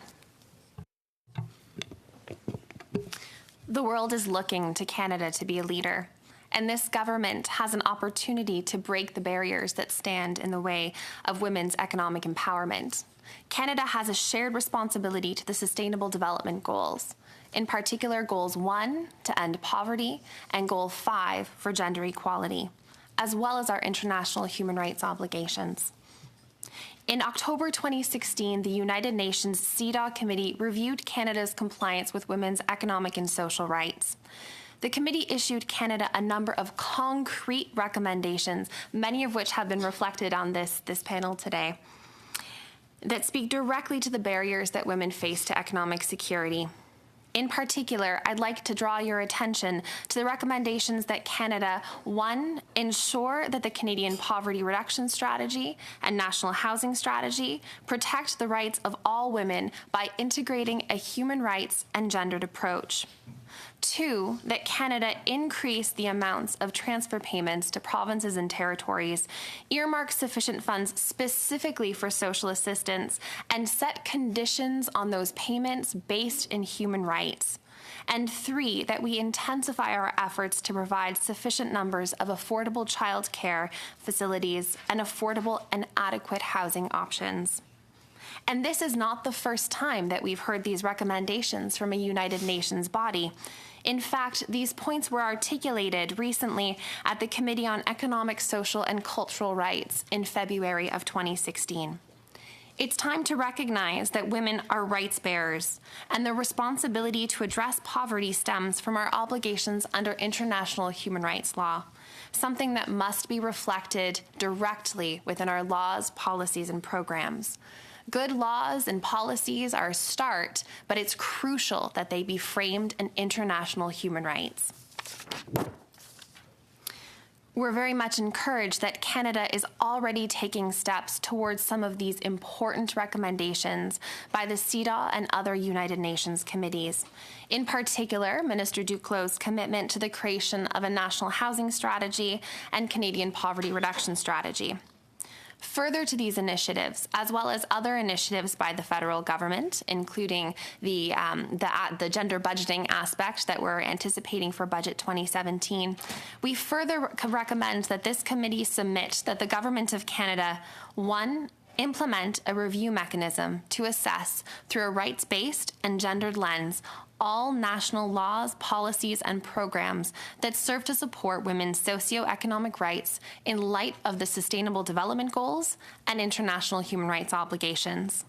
Such a mechanism should allow for input from civil society experts and women with lived experience of poverty. Secondly, we recommend that the Government of Canada ensure that national strategies, such as Canada's National Housing Strategy and Canadian Poverty Reduction Strategy, use a human rights framework that makes direct reference to international human rights obligations and women's economic and social rights. We thank you for your time, and we look forward to your questions. Thank you very much. And we're going to go to our first round of questions with Mr. Fraser.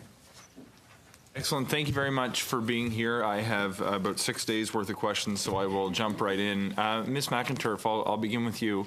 I found the way you opened very interesting by describing the economic impact of the employment gap between men and women.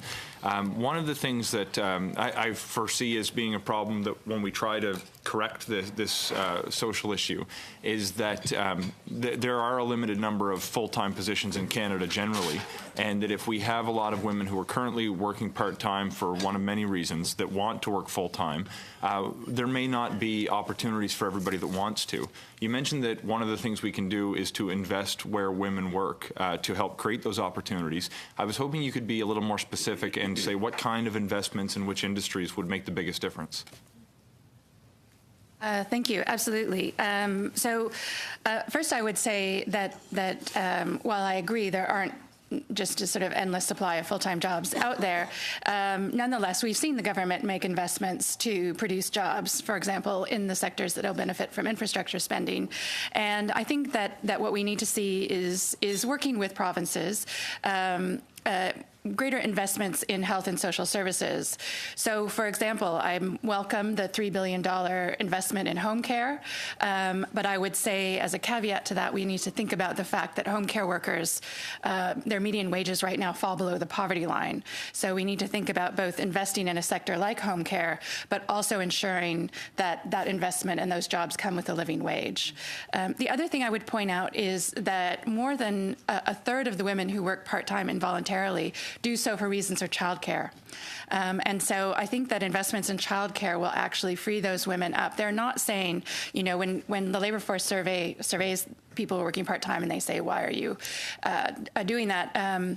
You can say, I can't find full-time work. And indeed, many women do say that's the problem. But that 275,000 women didn't say, I can't find full-time work. They said, I can't find childcare. And I think that tells us that there are some jobs out there for them and that they're trying to move into them and that they're being hamstrung by the lack of accessible childcare. Sure. To build on that, if we're making investments in childcare, if we look at wait times that do exist now and we want to bring those down so more women can find childcare, where's the deficit right now? Should we be investing in childcare infrastructure? Should we be subsidizing childcare service providers? Should we be putting money in the pockets of parents so they can afford childcare? What's the right approach? Or maybe it's a combination of these different approaches. Well, I mean, we have a very good natural experiment here in Canada because Quebec has made very significant financial investments in subsidizing childcare. And I'm sure my colleagues from CLC can speak to this as well. But one of there are a couple of take-home lessons I find from the Quebec example. One is that if you simply look at the cost of running childcare, paying your rent and your overhead, paying childcare workers a living wage, which by and large we do not at the moment, and meeting your safety regulations, it isn't you have to charge parents more than they can afford, essentially, right? So we have to have government subsidies. The math just doesn't add up. Unless we provide government subsidies, the market will not fix this, because you can't make ends meet as a child care organization and not charge people exorbitant funds. The other lesson that I would take from the Quebec model is that it needs to be universal. And the reason for that, I know that people say, well, that's not unfair. I mean, that's not fair, and we've had this discussion even within Quebec. Should people with high incomes not be paying more? And the answer is they do pay more. They pay more when they pay their taxes. And if we don't have universally accessible childcare, what happens is, A, we create a whole lot of paperwork, which is very expensive, and B, the poorest Canadians will not be able to access that childcare because they won't have a regular home address, they won't be able to provide all the receipts, they won't have all of the paperwork that they need to access and go through that income testing. Thank you for that. I've just got a couple minutes left, and there's two issues that I wanted to hit on. I wanted to touch on domestic violence leave, which I think Ms. McEwen raised, or maybe Ms. Smallman. Either can answer. Is there a suggestion you have as to what the appropriate amount of leave for domestic violence would be? And one of the things that's triggered in my mind is sort of part B, is there a role for the federal government to extend, say, EI benefits like we do for sickness benefits for 15 weeks, but maybe for domestic violence or something of that nature? Well, there's two types of leave that we're talking about. What we really need, what women really need, is what I would call paid safe time, okay? And these are days, and actually days to be taken not consecutively, but whenever needed. And maybe not a full day, could be a half day, right? And those are the, and then it's possible that some women may require longer periods away from work, but that would be very rare, right? So the EI funded sort of component of it wouldn't be our immediate priority, because what really women need is time during the workday to go and do the things they need to do to keep them safe, right? Labor code is the right place. Exactly. So we're talking about employment standards in the Canada Labor Code. And Manitoba's got 5 days. Ontario's private members bill suggests 10. Okay.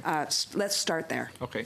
And finally, we have just over 1 minute, and you're not going to be able to do it justice, but on the issue of housing and shelters, we know that there's going to be a significant investment in affordable housing, which includes a requirement in the mandate letter for the minister to address shelters as well. How can we get this right? What are the key elements we can be looking at to make sure that we don't waste billions of dollars?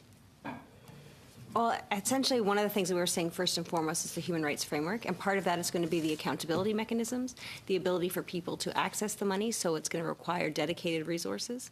It's going to require responses from the people who are receiving the money. Is it working? Are there enough shelter spaces? It's going to require that type of consultation ongoing throughout the implementation process. The other point to make is that not all women want to go to a shelter. There could be concerns about safety. There could be concerns about they're losing their children. So what sort of other programs in the housing structure are you putting in place? And that could be a rent supplement program that's portable. It could mean that there's different transitional housing options, et cetera. I don't know. Just very quickly, there's 10 seconds left. When we talk about international obligations, are you specifically referring to, for example, CEDAW and the International Convention on Economic, Social, and Cultural Rights? Yes, but if you're talking about housing as well, look primarily first, and then CEDAW as well, but look at the International Covenant on Economic, Cultural, and Social Rights. Perfect. Thanks. Thank you. And we'll turn now to our Conservative friends, Ms. Harder, for 7 minutes. Thank you very much. I just wanted to clarify very quickly here. I believe it was Kate. You were talking about voluntary versus involuntary reasons for part-time employment. Can you just clarify what you said? Are you saying that women more often are in part-time employment because of involuntary reasons? Is that what you said? I'm saying that if you look at, first of all, women are more likely to work part-time than men. They're twice as likely. And that if you look at the women who are working part-time, 700,000, just over 700,000 of them cite involuntary reasons. So there's a portion of women who are in part-time and they say that's voluntary. And that portion, that percentage actually hasn't changed much at all over the last 20 years. Okay. So I just want to make sure that we're clear then. Would you say that they are choosing more because of involuntary reasons or because of voluntary reasons? Just statistically, more women cite involuntary reasons than voluntary reasons. Okay. So I just, for the sake of this report, I do want to correct the record. Again, Statistics Canada 2016 report, Voluntary reasons given by women equated to 18.8%, and involuntary equated to 11.4%. Would you agree to accept those statistics? I would have to look at my Excel spreadsheet, but that's not my recollection of the statistics that I've looked at for 2016. I think for the report going forward, we will have to, I think it's in the best interest of Canadians to accept Statistics Canada. I'm not sure where your stats come from. The Labour Force Survey. But Stats Can would say that it is more I can actually help with that. Yes. Stats Can, in their official reports, don't count the childcare as involuntary. But So a is that the lot difference of that you people would who make? use Statistics Canada statistics do count childcare as involuntary. Okay. But when Stats Can puts out their statistics, they don't. Okay. Because And that's for whatever, because of a 275,000 decision that they've made. Yeah. Exactly. Yeah, I So would that would be the childcare as difference. Involuntary myself, yeah. Okay. So it's good just for us to understand definitions and the basis that we're functioning on here today. Thank you.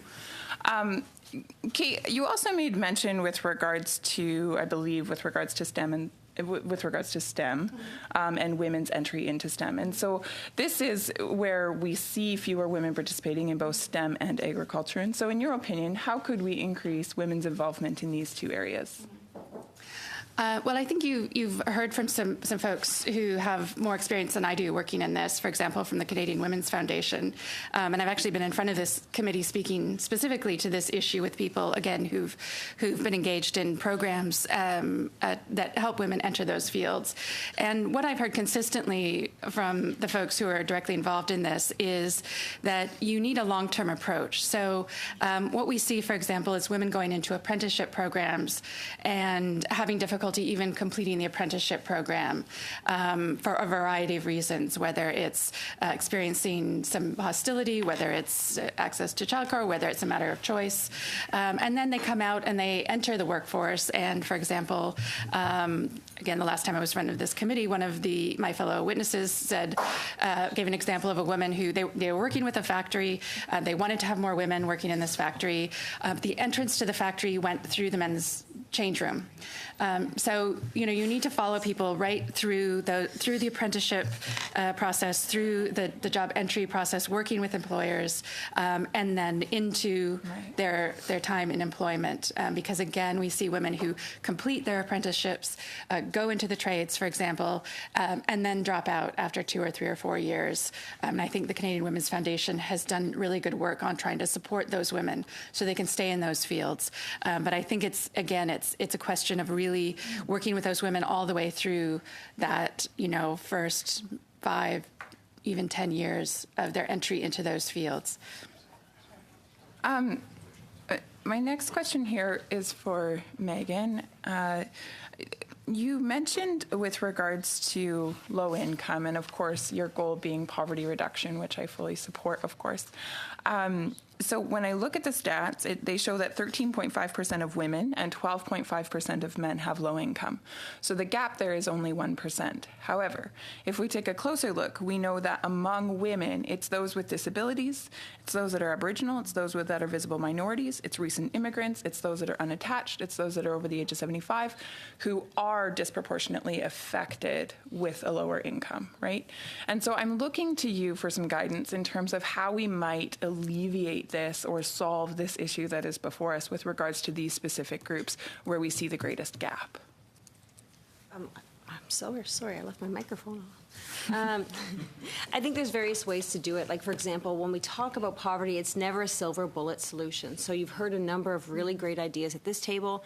And of course, we're presenting ideas with regards to housing. There's childcare. There's wage gap issues.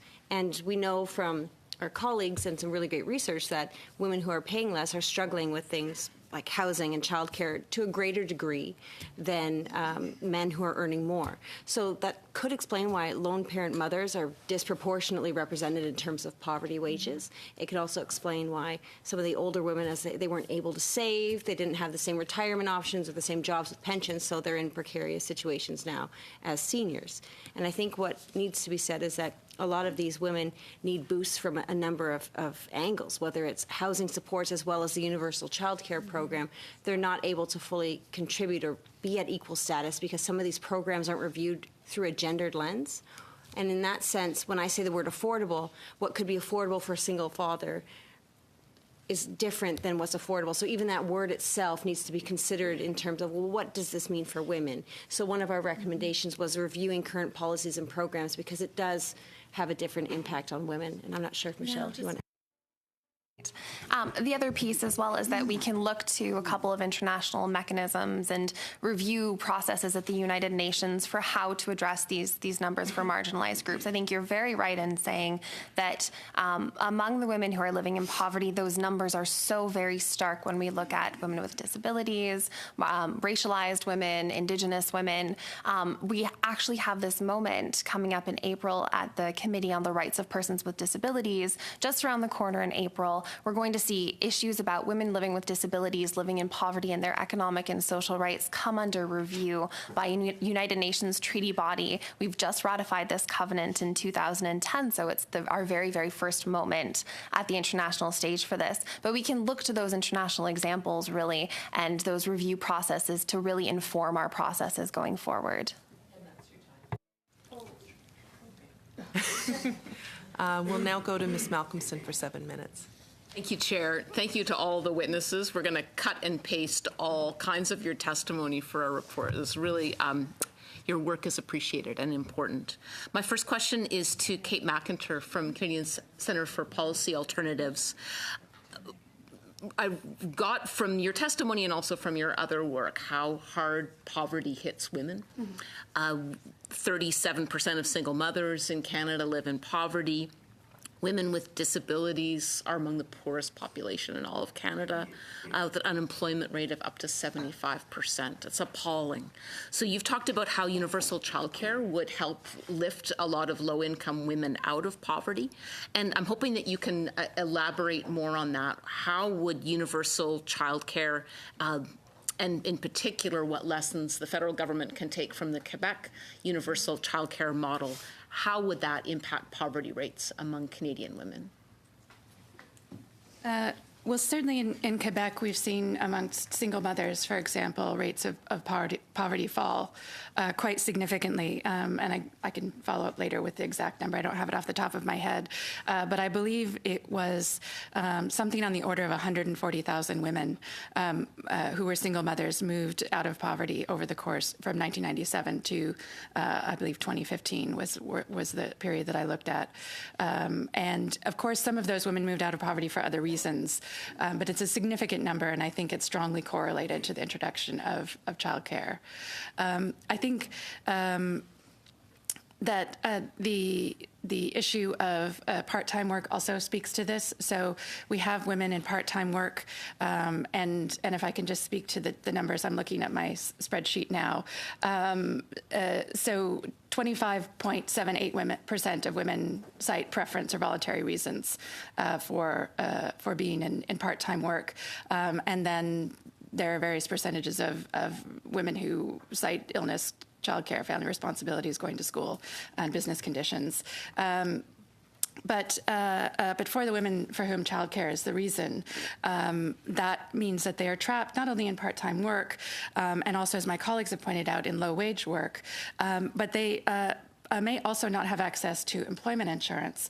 So if we see an economic downturn with the high entry-level requirement that my colleagues spoke about, then what happens is you have a cycle of women living in poverty, not making enough through work to get out of poverty, potentially losing a job during a period of economic downturn, and not having access to EI at all, or having much lower EI benefits. And so they take the first job they can get, which may be precarious, which may be part-time, which may be low wage.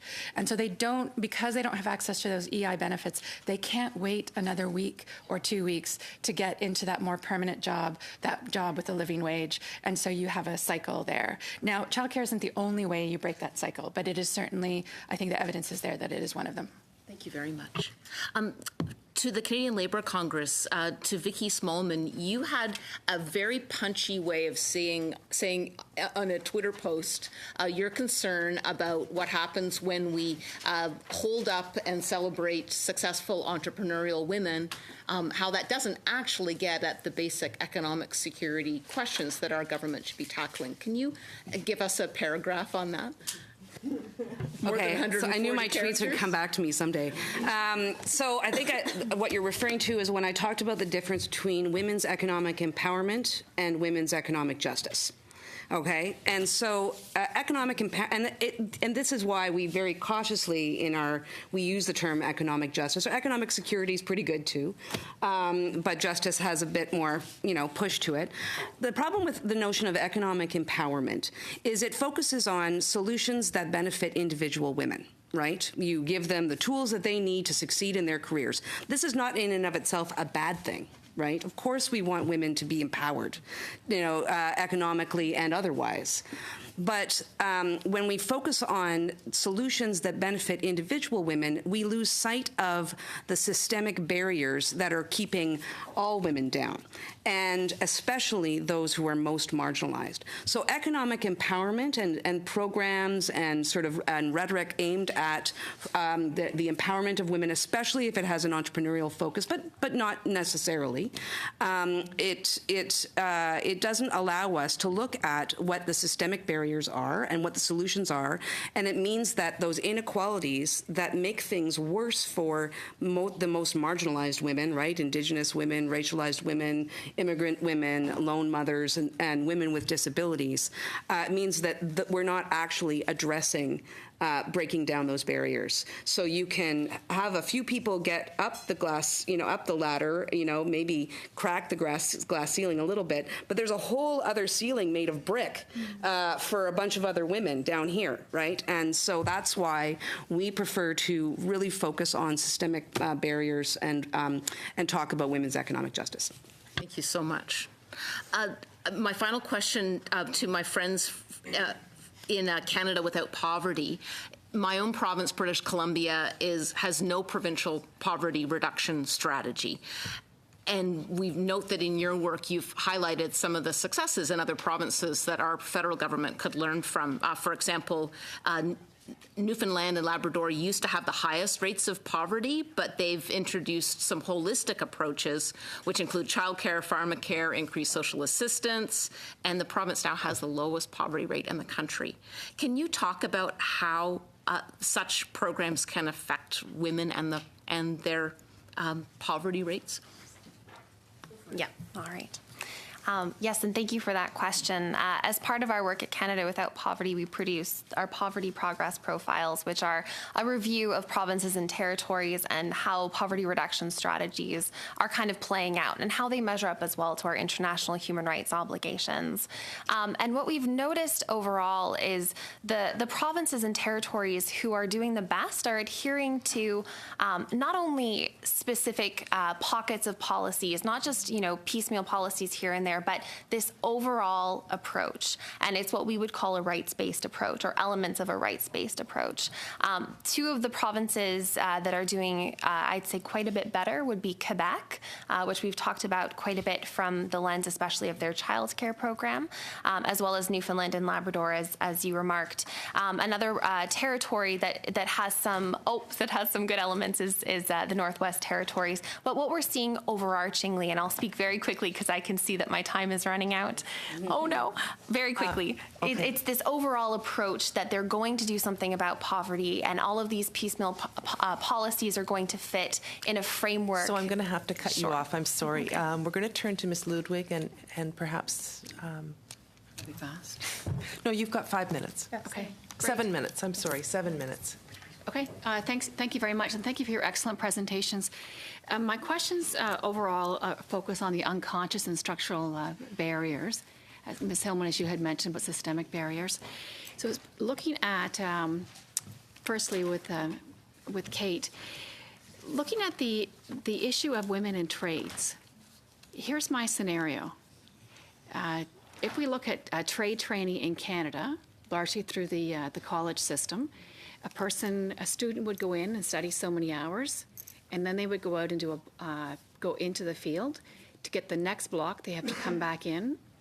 And in my province, my home province of New Brunswick, I'll speak to that as an example, the individual comes back, but when they come back to school to finish the second block, they have to be, one, maybe eligible for EI, and if they're not, they pay for it themselves.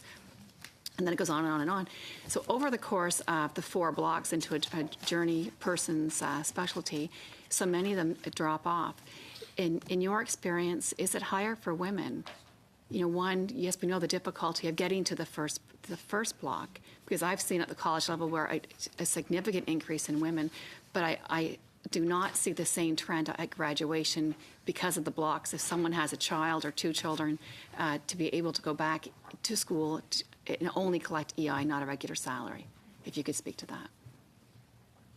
I'll do my best to speak to this. Okay. It's a little bit outside of my expertise. The non-traditional field that I have spent some time looking at is the oil and gas sector, just because we've seen investments in moving women into that field. And there was a very good study of women in the mining sector, and those women cited as their top 2 kind of barriers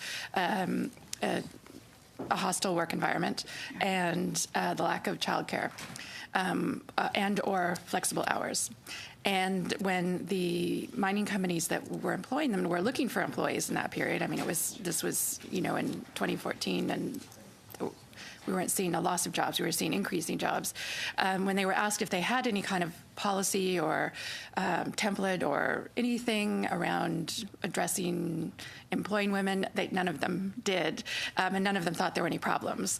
And so sometimes it's a matter of making sure we're communicating. But also, I think, we want women to be able to enter the fields they want to enter, and we need to listen to them. And if what they're saying is, a lack of childcare, or we don't have childcare that works with these hours because some of those non-traditional trades, or the seasonal nature of returning for your training and then back and so on, women's lives can't accommodate that because of the unpaid care work. We need to think about how we provide childcare for those women.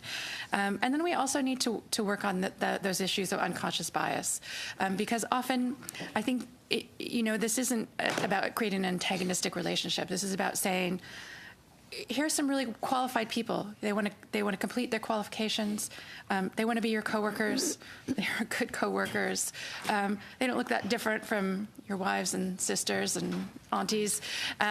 You just need to think a little bit about, maybe they don't need to enter the building through the men's locker room. Okay. And so it's really dialogue and responding to those women and making sure you're listening to what they say they need. Thank you. My next questions again on this would be, we have just recently completed a report, Violence Against Women and Young Girls, and a common theme, unfortunately, that came before us from the witnesses would be the difficulty, one, reporting, and then certainly taking that all the way through the justice system. So 2 questions. One, I'm just wondering, Kate, how it was calculated, the loss of $12 billion or the cost of $12 billion to Canada's economy, and 2, to Ms. Smallman. I just want to kind of get my mind wrapped around. You refer to it as paid safe time. How that would work? Would someone have to go to their employer? I mean, it's tough enough for someone to go to the justice system, let alone to someone that their side-by-side worker and the systemic barriers and biases to say, that the person is being abused or they've had a problem. Does the person have to be, the defense, is someone have to get convicted? How would that work in a work setting in 5 days? It definitely doesn't sound like a lot. So if you could both speak to that. Sure. So the $12.2 billion number comes from 2 reports that were issued by Justice Canada over the last couple of years. And the way that they're calculated is they look at the self-reported rates of intimate partner violence and sexual assault in another study. And they calculate, based on largely academic research, the average number of women who end up in hospital, the average length of stay. They look at report of lost work hours, cost to the victim, cost to the employer. They look at use of victim services, the justice costs, the policing costs, and then they do calculate a cost for suffering, which is a bit of a strange exercise, but not atypical of economists, and it is a way of assigning a value to the fact that these are victims who have suffered a violent crime. Okay, thank you. And Ms. Smallman? Yeah, well, there's a couple of things that need to happen in addition to having access to the time. And one is to view domestic violence as a workplace hazard, right? Like a health and safety issue, right? Now, our colleagues in Australia, which is what we're basing this model of, have many years now of actually implementing these types of clauses at workplaces in that country. And in addition to having access to the time, there's also internal policies around how to deal with domestic violence if it's impacting somebody at work. Usually the person can just go to their supervisor and say, I'm having some trouble, I'm experiencing some violence, I need, tomorrow to go and deal with this thing. And the supervisor will give them that time, right? If I could just jump in there, though, yeah. Ms. Smallman, what happens in the cases of unconscious biases amongst colleagues? Right. So a really important component to all of this is training for managers. In the labor movement, we are actually engaged in a very extensive training program for our shop stewards right now and building awareness of this issue. There are programs available for employers in most provinces now, and so building that awareness and breaking the silence around domestic violence and how it works is what's helpful. Yeah. Sorry to cut you off, and we'll go to Ms. Vecchio for 5 minutes this time, right? Yeah, 5. We're going to make it really quick and short. I want to start off, all of you on the panel, what are the key barriers? So what are these key systemic barriers? Just call out the name of it. I don't need explanations, but what are those barriers? Disproportionate burden of unpaid work. Unpaid work, okay. Else? Discrimination.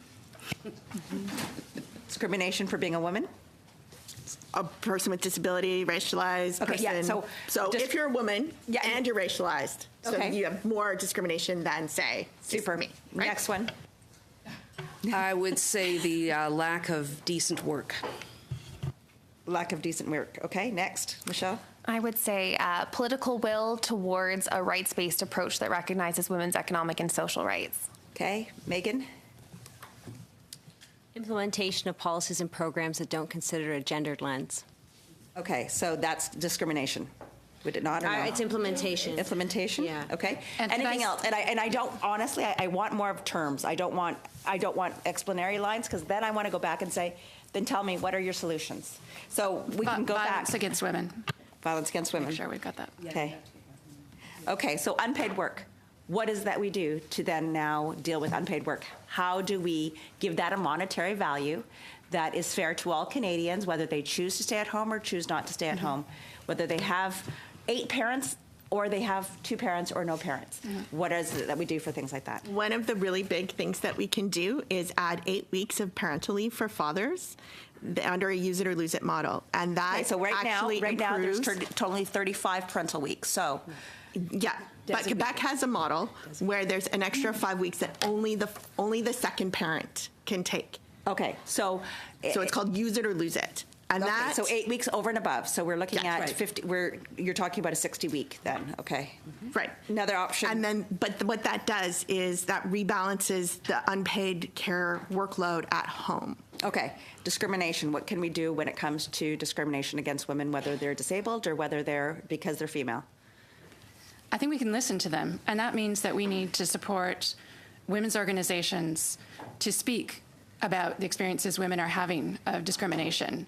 I think that my colleagues from Canada Without Poverty can speak to this as well, but if you're a woman living in a situation of domestic violence, you maybe don't have time to come to Ottawa and talk to the committee. Okay. But if there's a shelter organization that's empowered not only to provide you a safe place to live, but actually to talk to the leaders in their community about what those women need, then they might see some I'm action. just trying to be really brief here. But I would also add employment equity legislation, pay equity legislation, and et cetera. I want to talk about lack of decent work. What is it that we can do to deal with that lack of indecent work? Karen brought up the fact that there are apprenticeship programs. What can we do to create more work opportunities for women? Okay, lack of decent work, I think, is proactive employment standards enforcement. Manitoba has a model. You can make a complaint. It doesn't have to be brought forward by the worker themselves. I want a specific. Give me a specific issue. That's a specific so issue. You have proactive labor standards enforcement. Okay, so so where lack of you can't decent be work. working at a temporary agency and being paid less than the person working next to you and not getting the benefits, right? Okay, so. And a federal minimum wage, too, would help. I really do have issues with that since we talk about 90% of it being under the province, because those are some things that we've dealt with. We are not in a pyramid, we're in silos, so we need to make sure that the provinces are doing their jobs as well. Implementation. When you talked about implementation, Megan, what is it that we do to... Yeah, so you just mentioned one of the key things. You have 2 national strategies right now on the table, housing and poverty. How are you going to make sure the questions of money getting there, how are you going to make sure everything is funded properly? You need to make sure that what's happening at the provincial level is actually happening to support women. Okay. That's going to require monitoring, review, ensuring that you're talking to the women who are affected and involved. It meets conditions on some of the money that's being spent. It means committed resources. So implementation also looks at, that fits in within the human rights framework. That's why we talk about it as a human rights issue. So basically what we're saying, though, what I'm hearing is all of these systemic barriers are actually all tied into one. So for instance, if we did not discriminate against women, we would not have a lack of decent work. If we implemented things, we would not have a lack of decent work. If we paid more to women or paid men to take time off, then women would be all of this. How is that done? You all profess on this. What is it that we actually do then to put this into a working method that works for all Canadians? And I say all Canadians, men, women, youth, elders, everybody. And I know I'm out of time, so that is what I challenge you with, is what does this look like that would benefit all Canadians? Young boys who can't find a job, young girls that can't find a job, elders who have had to go back to work. So we talk about these things, but I want to... I don't have time to answer. No, but write me a summary. Gender-based analysis in government policymaking. So we're going to turn for our last 5-minute round to Ms. Nassif. Ma question s'adresse maintenant à Madame. My question is for Ms. Holt and Ms. Abyss. You state in your report, Human Rights and Poverty Reduction Strategies, a guide to international human rights law and its domestic application and poverty reduction strategies, that over 4.8 million people in Canada are currently living in poverty. So what are the obstacles that prevent women from being involved in the economy and having greater economic security? And have you identified any strategies, any best approaches that could be used to reduce the number of women living in poverty so that they could have greater economic security? And if so, what are the strategies and the best practices that you have identified?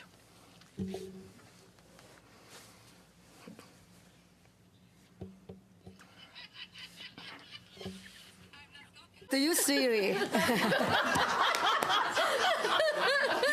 I'd be curious to hear what Siri would say. Oh. I'm not talking to anybody. Siri, does that translate? Yeah.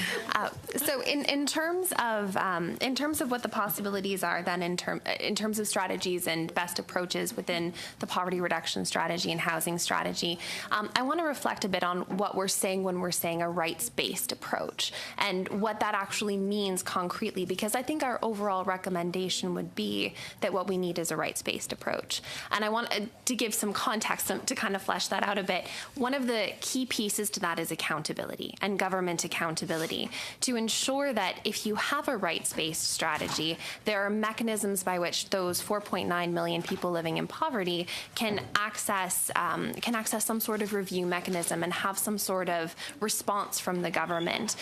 Because we're thinking about policy, I think, a lot as a piece that the government puts out and then that's it. But it's more about implementation long term. How do you get feedback from those who are the most marginalized? So what we're really pushing here in terms of a best practice isn't so much saying, this little pocket of policy, this pocket of policy, those are all really key pieces, but we're talking about an overall framework to these strategies that allows for that dialogue. And Mrs. Hall. Thank you. And to just add to that, I think when you're thinking about concrete pieces, we kind of put it down to a few pillars. So, for example, you have to include human rights language in policy and law. You have to start thinking about things from the human rights perspective, a gendered perspective, which is how does this policy impact people on the ground? And part of that will involve what Michelle was saying, monitoring it, having timely reports, transparency, adequate funding, but also the inclusion of people in the process itself to hear back, what does this mean for you? How does this impact you? And when you get down further and you look at those policies, things like a living wage, they actually speak to, okay, will this meet the needs? And a woman can comment specifically on that. Or maybe her issue is childcare, and she can specifically comment on that. But if she has nowhere to go except to come to Ottawa, and there's no way for her to claim her rights, right to housing, right to food, and adequate standard of living, she's left in the poverty cycle. And really, so there's a couple of these concrete steps that you need to put in place, and that's what the Human Rights Framework offers. Thank you. Do I have a minute? Would you add anything to our three witnesses remaining? Well, no, I think they've done a good job at sort of, wrapping up the idea of empowering people to take command of their rights is good. But I do think that the government can show proactive leadership, right, in bringing rights to policy making, and that I think is fundamental, and that's what this is all about, right? I've heard an interesting kind of dynamic in some of the conversations, as if rights for one group it means fewer rights for others, right? It's not pie, right? Gender equality benefits everybody. I know I'm quoting like a Facebook meme right now, but it resonates to me, but it also means that you actually have to start down the path, and so further delaying means that the rights for women and for other marginalized groups that the situation continues to get worse. Inequality does not get better by further delays. Okay. So thank you all for being here. We really appreciate your testimony. It was very helpful. I noticed that we're joined by the member for Saanich Gulf Island, Ms. May, so thank you for being here. So we're going to adjourn for 15 minutes, and then we'll be joined by some Daughters of the Votes delegate. Oh. Oh, the power. The power. Yeah, there you go.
All right, I'm going to call this meeting to order of the,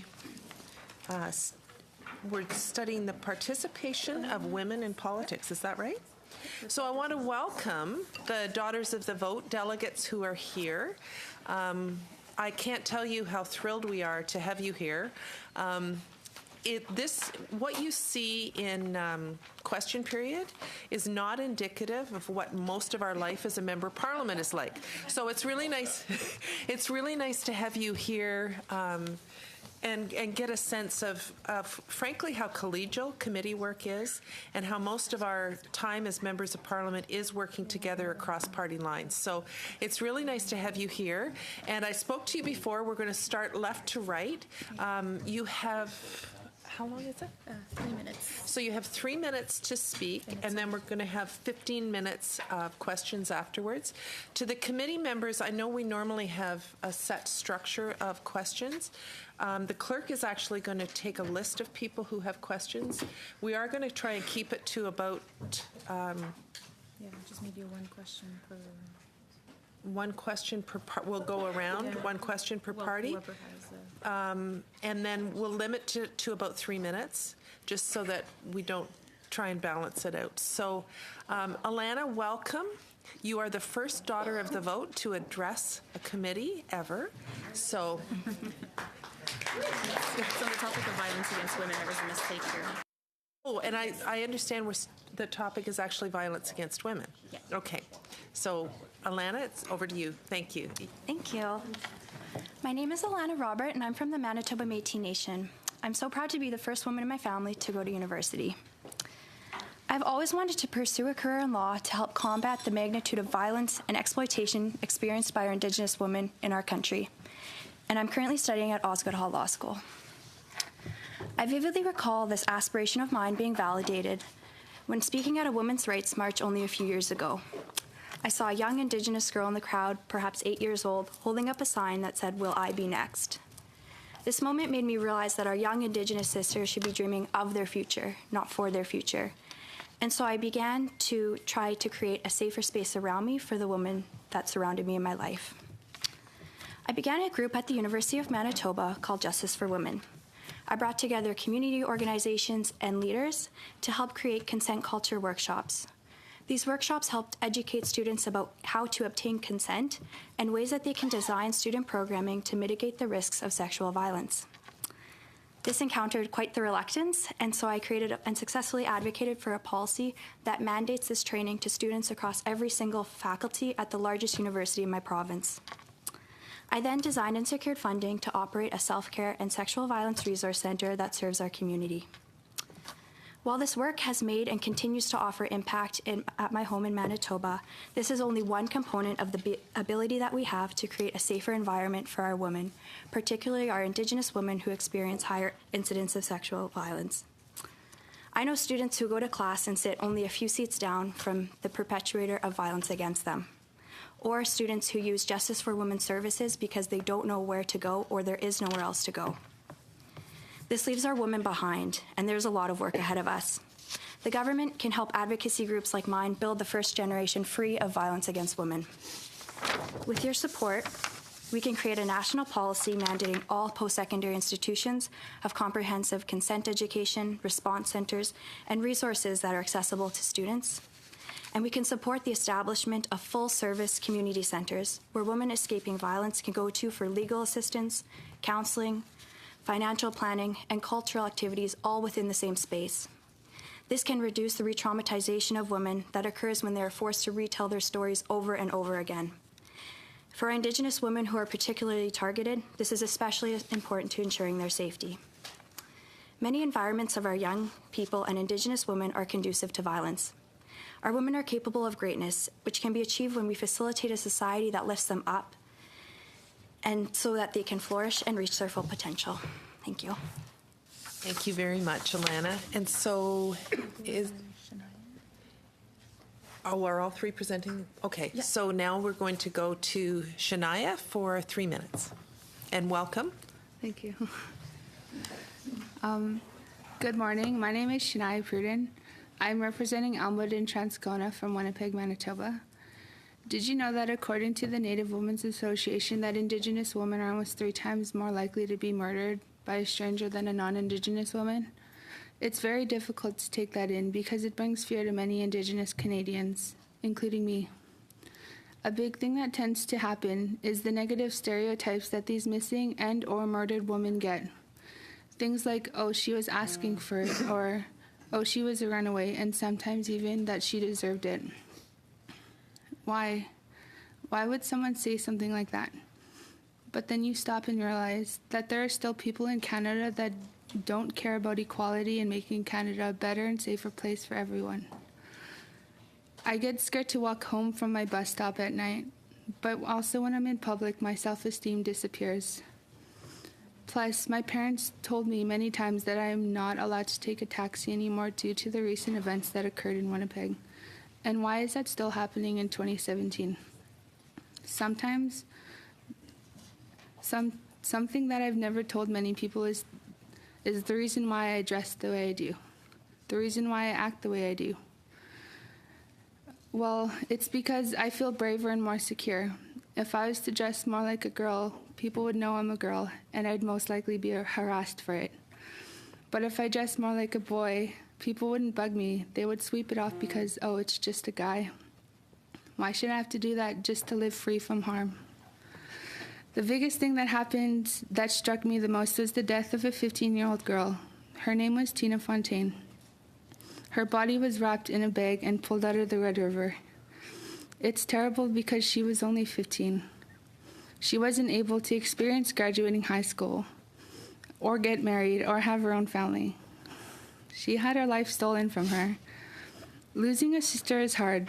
My older sister died by suicide, but my family knows how she died. Can you imagine the thoughts that these families have knowing that their daughter, sister, aunt, or mother are somewhere out there and having to be scared, sorry, whether or not they are alive or not? Sorry. It's fine, don't worry. It's scary. Tragic can happen at any time. Indigenous or not, women are women. And I strongly agree that violence against women has to stop, and it's not fair that women have to live in fear and live with, but when we work together, we can help end violence against women once and for all. Thank you.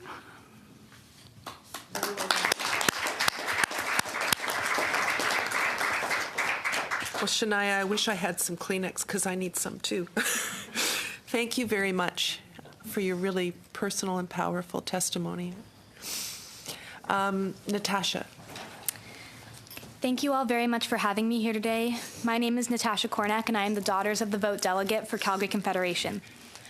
Roughly 1 year ago, I launched a campaign in Alberta called Right to Know, which is working to put an end to sexual violence in the province. I believe that there are 3 key elements needed to eliminate sexual violence and its ramifications: education, creating robust public health resources, and revamping our justice system so that it is accountable to those who come forward with allegations of sexual assault.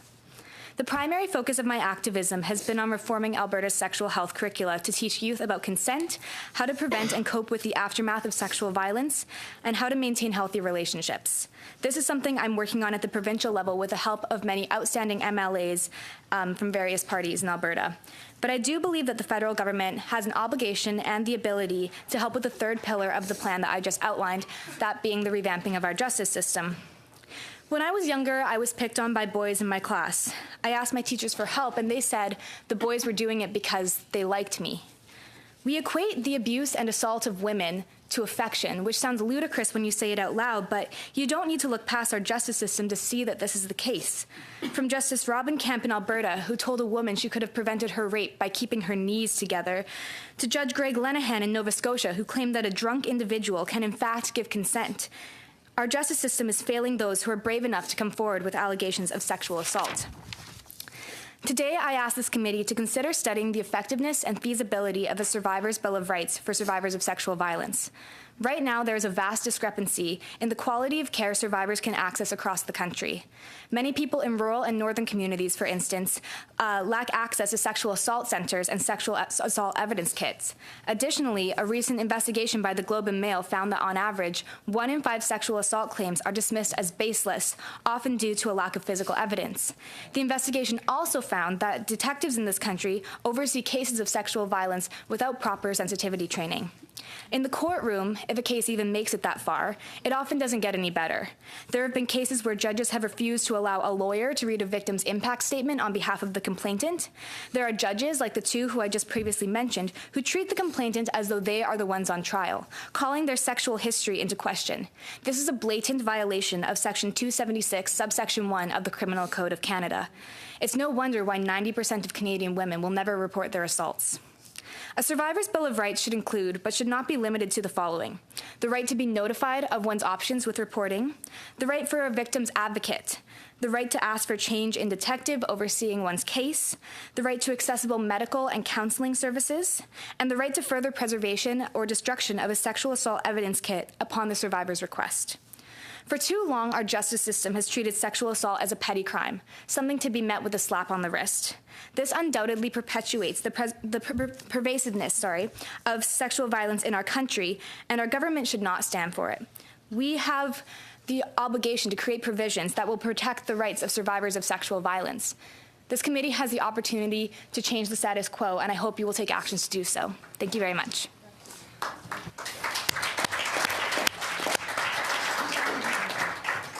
Thank you very much to all 3 of you for some of actually the most powerful testimony we've heard on this committee. I'm going to turn it over to Ms. Ludwig. Thank you. Thank you all for your testimony, and thank you for being here. Certainly, I think that the 3 of you and the other women that are here in the room is a true example of empowerment. We heard from witnesses earlier today about economic security, and one of the witnesses made a distinction between women empowerment and women justice. And I wonder if you could comment on that, because certainly what I'm hearing from all 3 of you is more about justice than individual empowerment. And 2, if you have a chance, or if you're able to share with us, who were your mentors that helped you get here with the confidence today? Thank you. Sure. So I think the 2 complement each other really well, and I think for our Indigenous women that we particularly spoke to and all identify with, that we need justice for our women, but at the same time, seeking justice for our women helps empower us and our daughters and our sisters. And so I do think that they go hand in hand. And examples of things that we collectively can do with the support of government action in terms of creating more comprehensive policies, survivor Bill of Rights. These are things that can not only bring justice, but also help empower our women as well to gain autonomy and to gain justice in the process, and then have the ability to choose the life that they desire and pursue those paths. Yeah. Did someone help you get the path to get here? I think my mom was a really beautiful influence on me, and I'm the first in my family to go to university, like I mentioned, and just knowing someone was there cheering you on and saying you can do it, and there's going to be hard days, but keep persisting. No matter what my dream was really empowering for me. Thank you very much. One of the biggest mentors I had was my mom, and when I first applied for Daughters of the Vote, I was like, no, wait, I don't want to go anymore.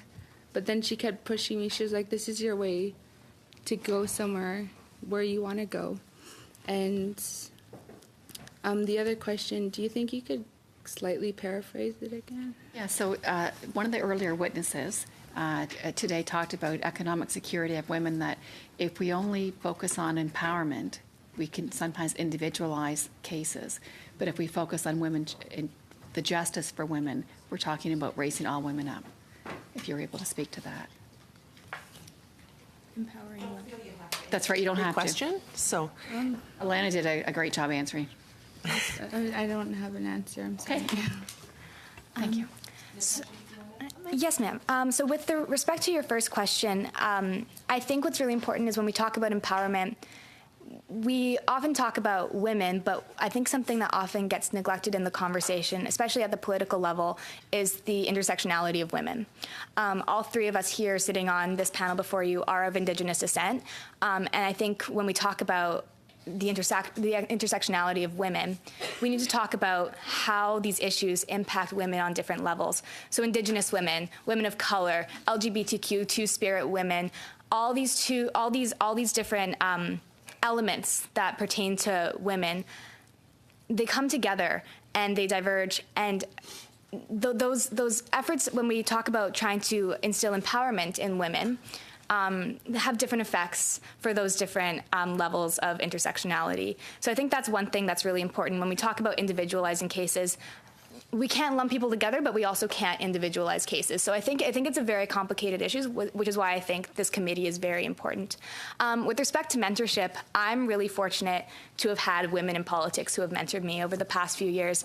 One of my biggest mentors has been my MLA in Alberta, Mrs. Leela Sharon Ahir. She has been one of the most amazing people who has been behind this campaign from the get-go, and I'm so grateful for her support. Another person who I'm really thankful to have had a relationship with is the Honourable Michelle Rempel, who has been probably one of the most incredible crusaders for feminism in politics. And so she's also been a supporter of this campaign, and I'm very fortunate to have had the influence of these women, and I was kind of hesitant to even send my initial letter to the Minister of Education in Alberta about my concerns with sex ed. And then I thought, if they can do it, why can't I? So that's kind of, I hope that answers your question. Thank you all very much. Thank you. Thank you. And I believe Mr. Motz, you're Thank next. You. Again, thank you, ladies, for being here. Just as a bit of a background, I spent the majority of my career previous to this dealing with exactly what you've talked about. In law enforcement for 35 years, I dealt with many young ladies who had the fear that you guys live with for too often. I partnered with a number of teachers in high school, and together we taught the sexual rights and responsibility through the COM class, it was called at the time. It was before you guys were born. But what I find really disturbing is that the trend hasn't improved. You still face the challenges that you face. The justice system it's an uphill battle, and in the policing community, we feel that same uphill battle that we're struggling. And so I guess I'm wondering, the Honourable Rona Ambrose introduced a private member's bill that we hope will get some traction, at least to start the justice system revamp, as you said, Natasha.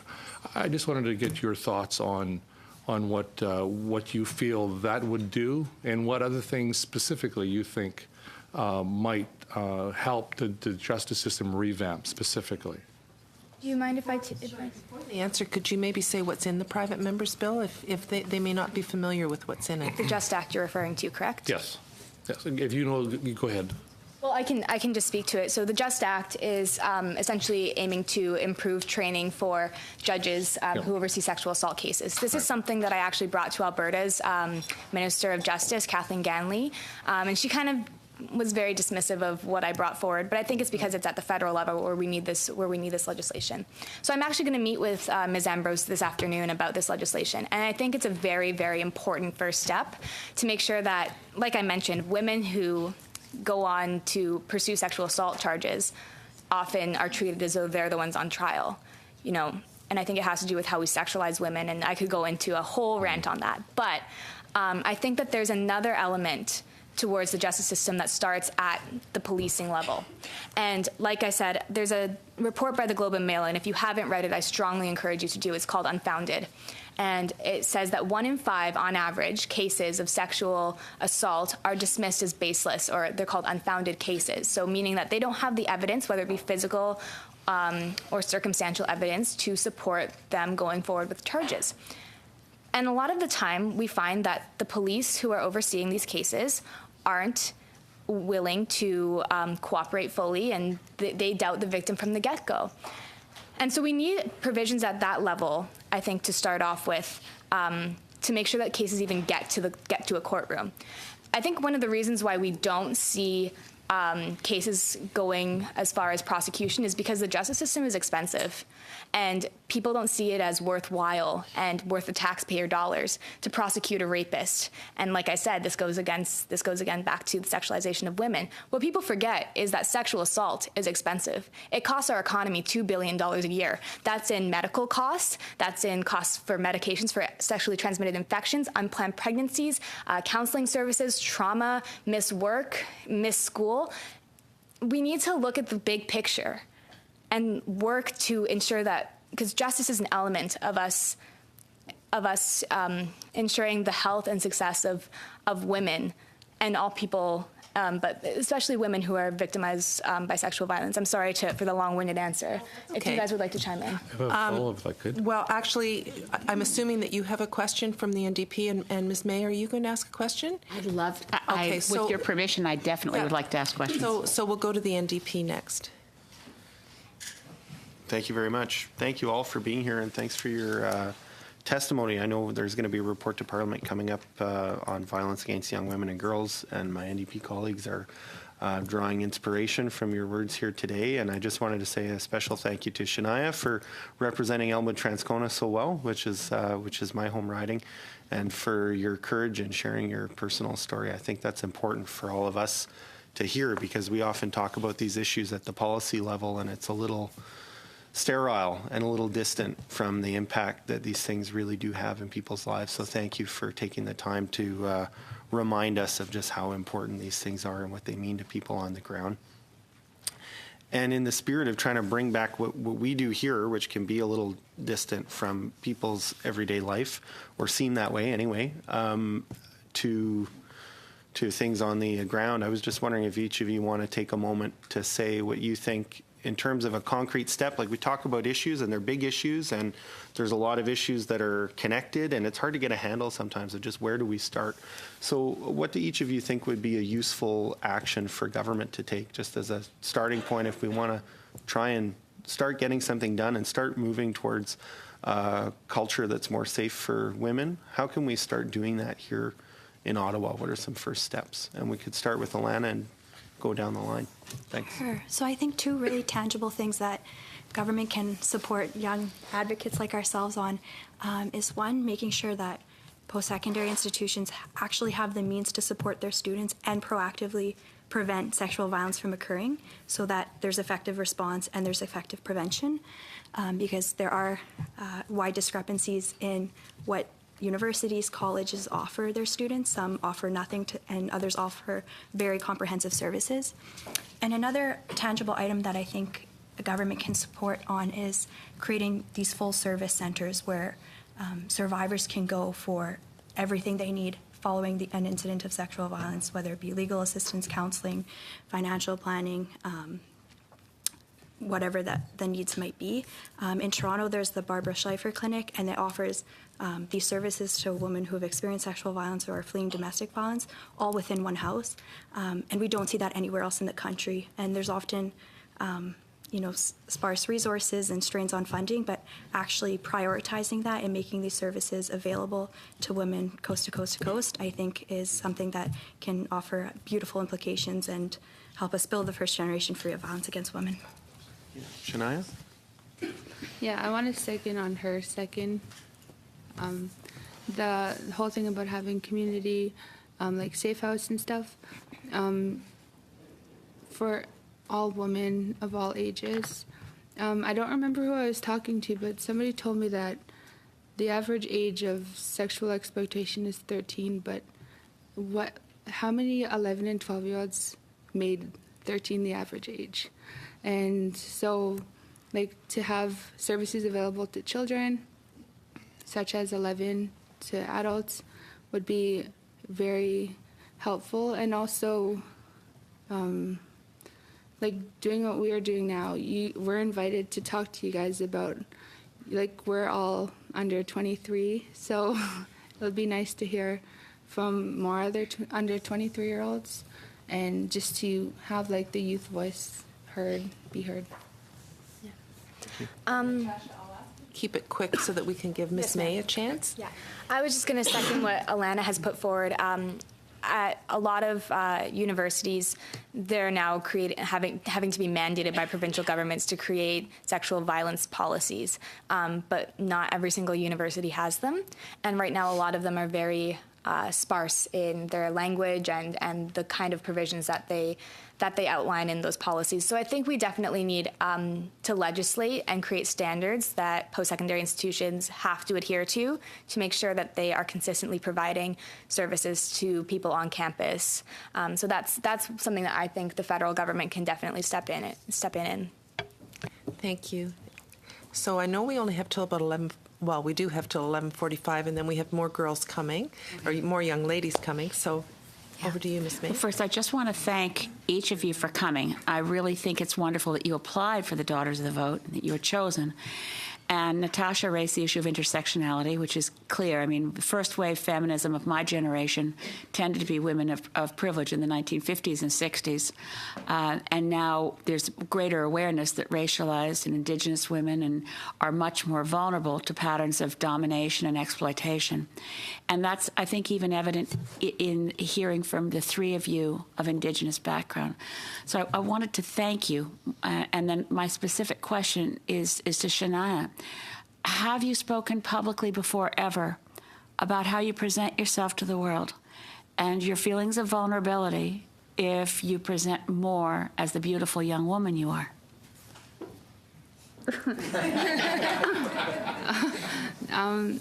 Actually, the first person that I told about the way I present myself was Alana last night.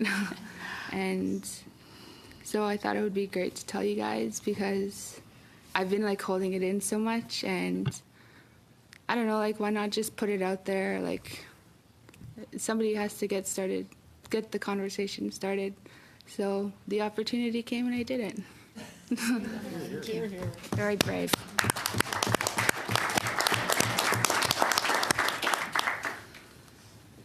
So thank you all.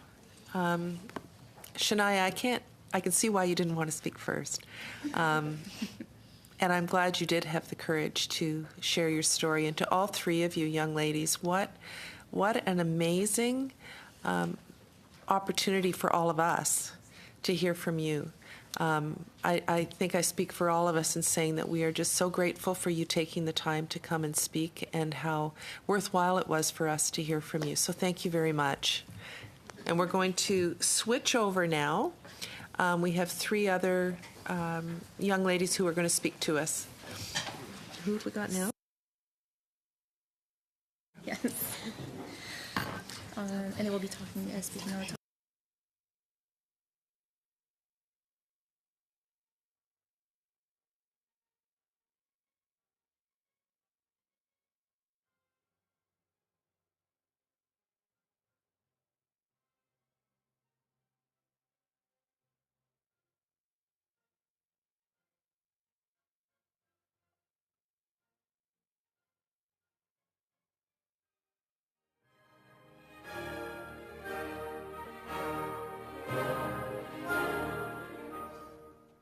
A minute.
I'm going to call the meeting back to order.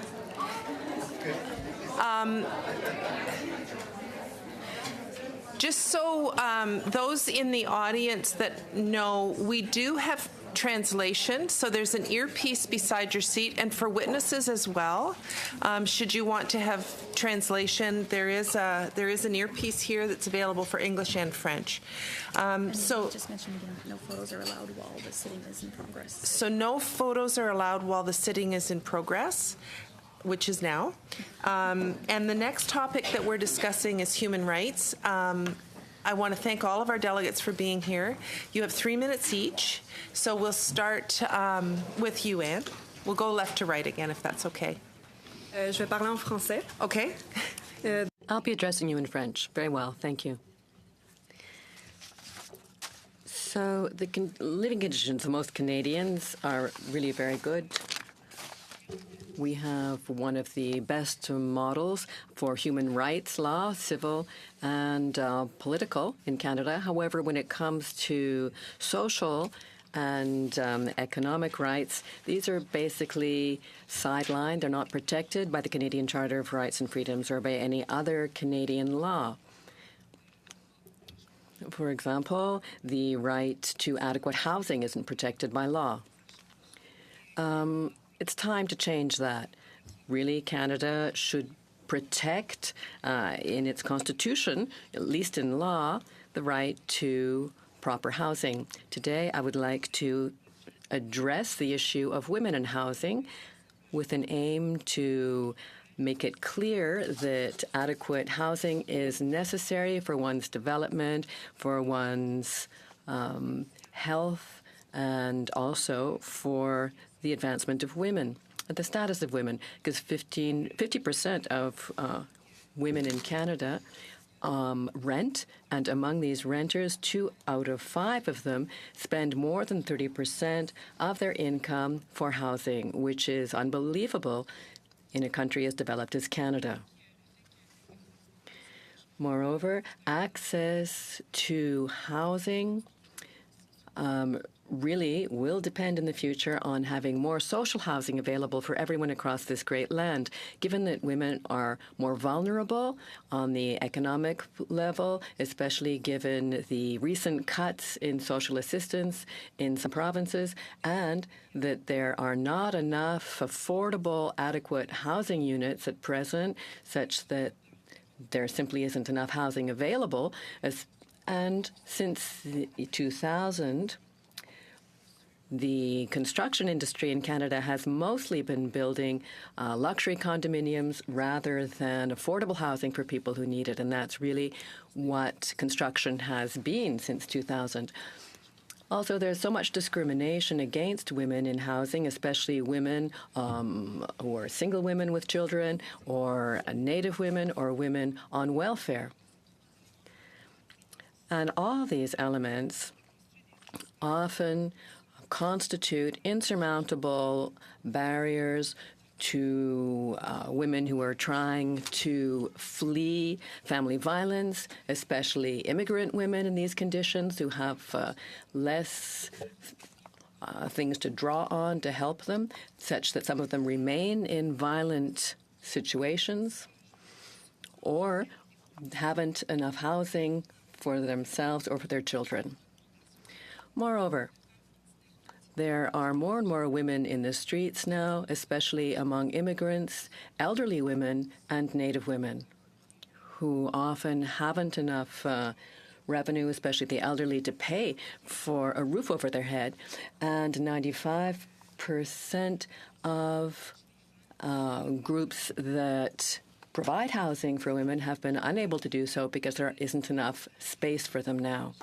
We do need, therefore, a pan-Canadian strategy on housing, taking into account the specific situation of women and a sex-based analysis approach to really respond to this great need for more social housing for all Canadians, but especially for women. Thank you. And Antu? Yes. Hi. Welcome. Thank you. Thank you. Hi, everyone. Thank you so much for your time today. My name is Antu Hossain, and I represent the riding of Beaches East York. I want to speak about one of the most condemning human rights violations we have in Canada, which is migrant detention. I want to start with the story of Lucia Vega Jimenez. Lucia was a 42-year-old Mexican refugee who was detained by the Canadian Border Service Agency, the CBSA, for not being from Canada. Even when Lucia showed CBSA officers her scars from past incidences of domestic violence, they proceeded with processing her for deportation. She was being held in immigration holding centers while waiting for deportation, and in that time, she hung herself. This is not an uncommon story. Between 2006 and 2014, the Canadian government has detained 87,317 migrants. Of that, the majority belong to racialized groups. In Canada, under the Immigration and Refugee Protection Act, migrants are detained in medium security immigration holding centers or maximum security provincial jails if they pose a danger to the public, if their identity is unknown, or if they arrive without proper paperwork. As you can imagine, with these general categorical reasons, many migrants can be deemed dangerous. To worsen matters, many migrants are denied access to legal services, which prevents a fair and judicial process from occurring, and this has led migrants to be detained upwards of 11 years in Canada. It is unsettling that migrants are the only population in Canada who are criminalized for immigration concerns that are clearly administrative. Not only is that the issue, but Canada is the only OECD country that practices this, but which has indefinite detention in place. There is no period in which migrants are let go. There is no presumptive period, meaning that, again, they can be detained upwards of 11 years or indefinitely. Since 2000, 15 detainees have died under CBSA custody, 3 of whom have died in Ontario provincial prisons. The most common cause of death being denial of health care, followed by suicide, which are often preventable and unexplained. The most vulnerable population who are suffering are single mothers, pregnant women, children, and they are largely racialized, and 1 in 3 are Indigenous. Women with children have to choose between having their children in detention with them or being separated from their children. This has led to 232 children spending time in immigration holding centers. The lack of knowledge about the end date of when they will be released has caused psychological illnesses, trauma, depression, all which are exacerbated for migrants who cannot be removed for legal or practical reasons. In response to the 3 detainee deaths under the new Liberal government at the time, there were 3 hunger strikes, with migrants having demanded an end to indefinite detention and prison conditions, which, again, are unlawful.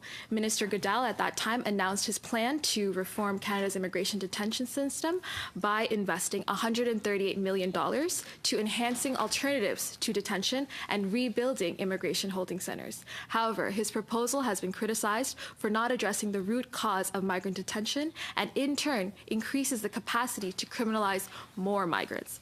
Advocates have called for a 90-day limit as a lawful time to remain detained or otherwise to have migrants be released and to further increase mental health service accesses. What we need is action to ensure that the health and human rights of migrants are recognized and upheld. This means adopting the presumptive period recommended by the United Nations, allocating access to mental health services, and ending the practice of mixing migrants with criminal populations. Thank you. Thank you very much. We're going to turn to you now. Is it Tiana? Yes. Welcome. Doig signism. I get a matzakalehlwa xim niskatni. Kidwin xil kwilwitqui. Good morning. My name is Tiana Ducharme. My traditional name is Ageta Matzakale, and I come from the Nisga'a Nation, from the community of Gitwin Xilq. And today I'm representing the riding of Skeena-Bulkley Valley. Matriarchs, respected guests, fellow sisters, I stand before you not only as a daughter of the vote, but as a sister in solidarity as well. As an Indigenous woman, it is an honor to be here, to be sitting amongst each of you. It is also a kind of honor that carries a lot of responsibility.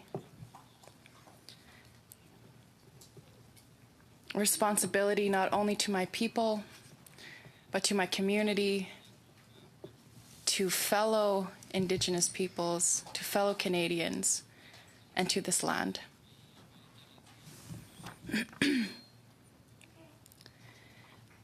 Instead of talking about the last 100 years of struggles, I'd like to shift the conversation, and I want us to talk about and explore the next 100 years of possibility, the next 100 years of revolution, and let's take a moment to imagine this revolution being led by women. I envision a Canada that respects and honors the voices of all Canadians as equals, as partners. I envision a Canada that protects our women, that stands up for our women. I envision a Canada that is fierce in its leadership and shows just how much every person is equal.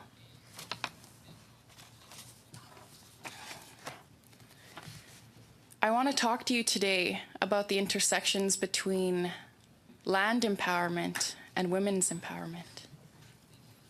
It is the theory that I've sort of been developing over the last few years as I started to question as to why there was so much violence happening to our women. How come there was so much violence happening in my community? And when I looked out and I started to observe, I seen all of the destruction that was happening to our land. And as you know, the land is a female entity. She is our mother, the earth. So as long as Canada allows and permits violence against the land, that also gives way and gives permission for the perpetuation of violence against our women. We need to learn how to protect the earth, because when we protect the earth, we also protect our women. One fierce way that Canada can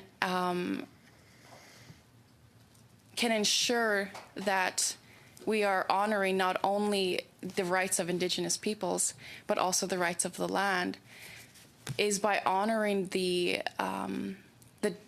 United Nations Declaration on the Rights of Indigenous Peoples. I know that Canada is making efforts in implementing this declaration, but we need to start really putting effort into this. When we talk about truth and reconciliation, we're not at reconciliation yet. We're at truth-telling. We're at a time when you allow space to welcome us here to tell you our truth. And through that, we will reach reconciliation, but we're not there yet.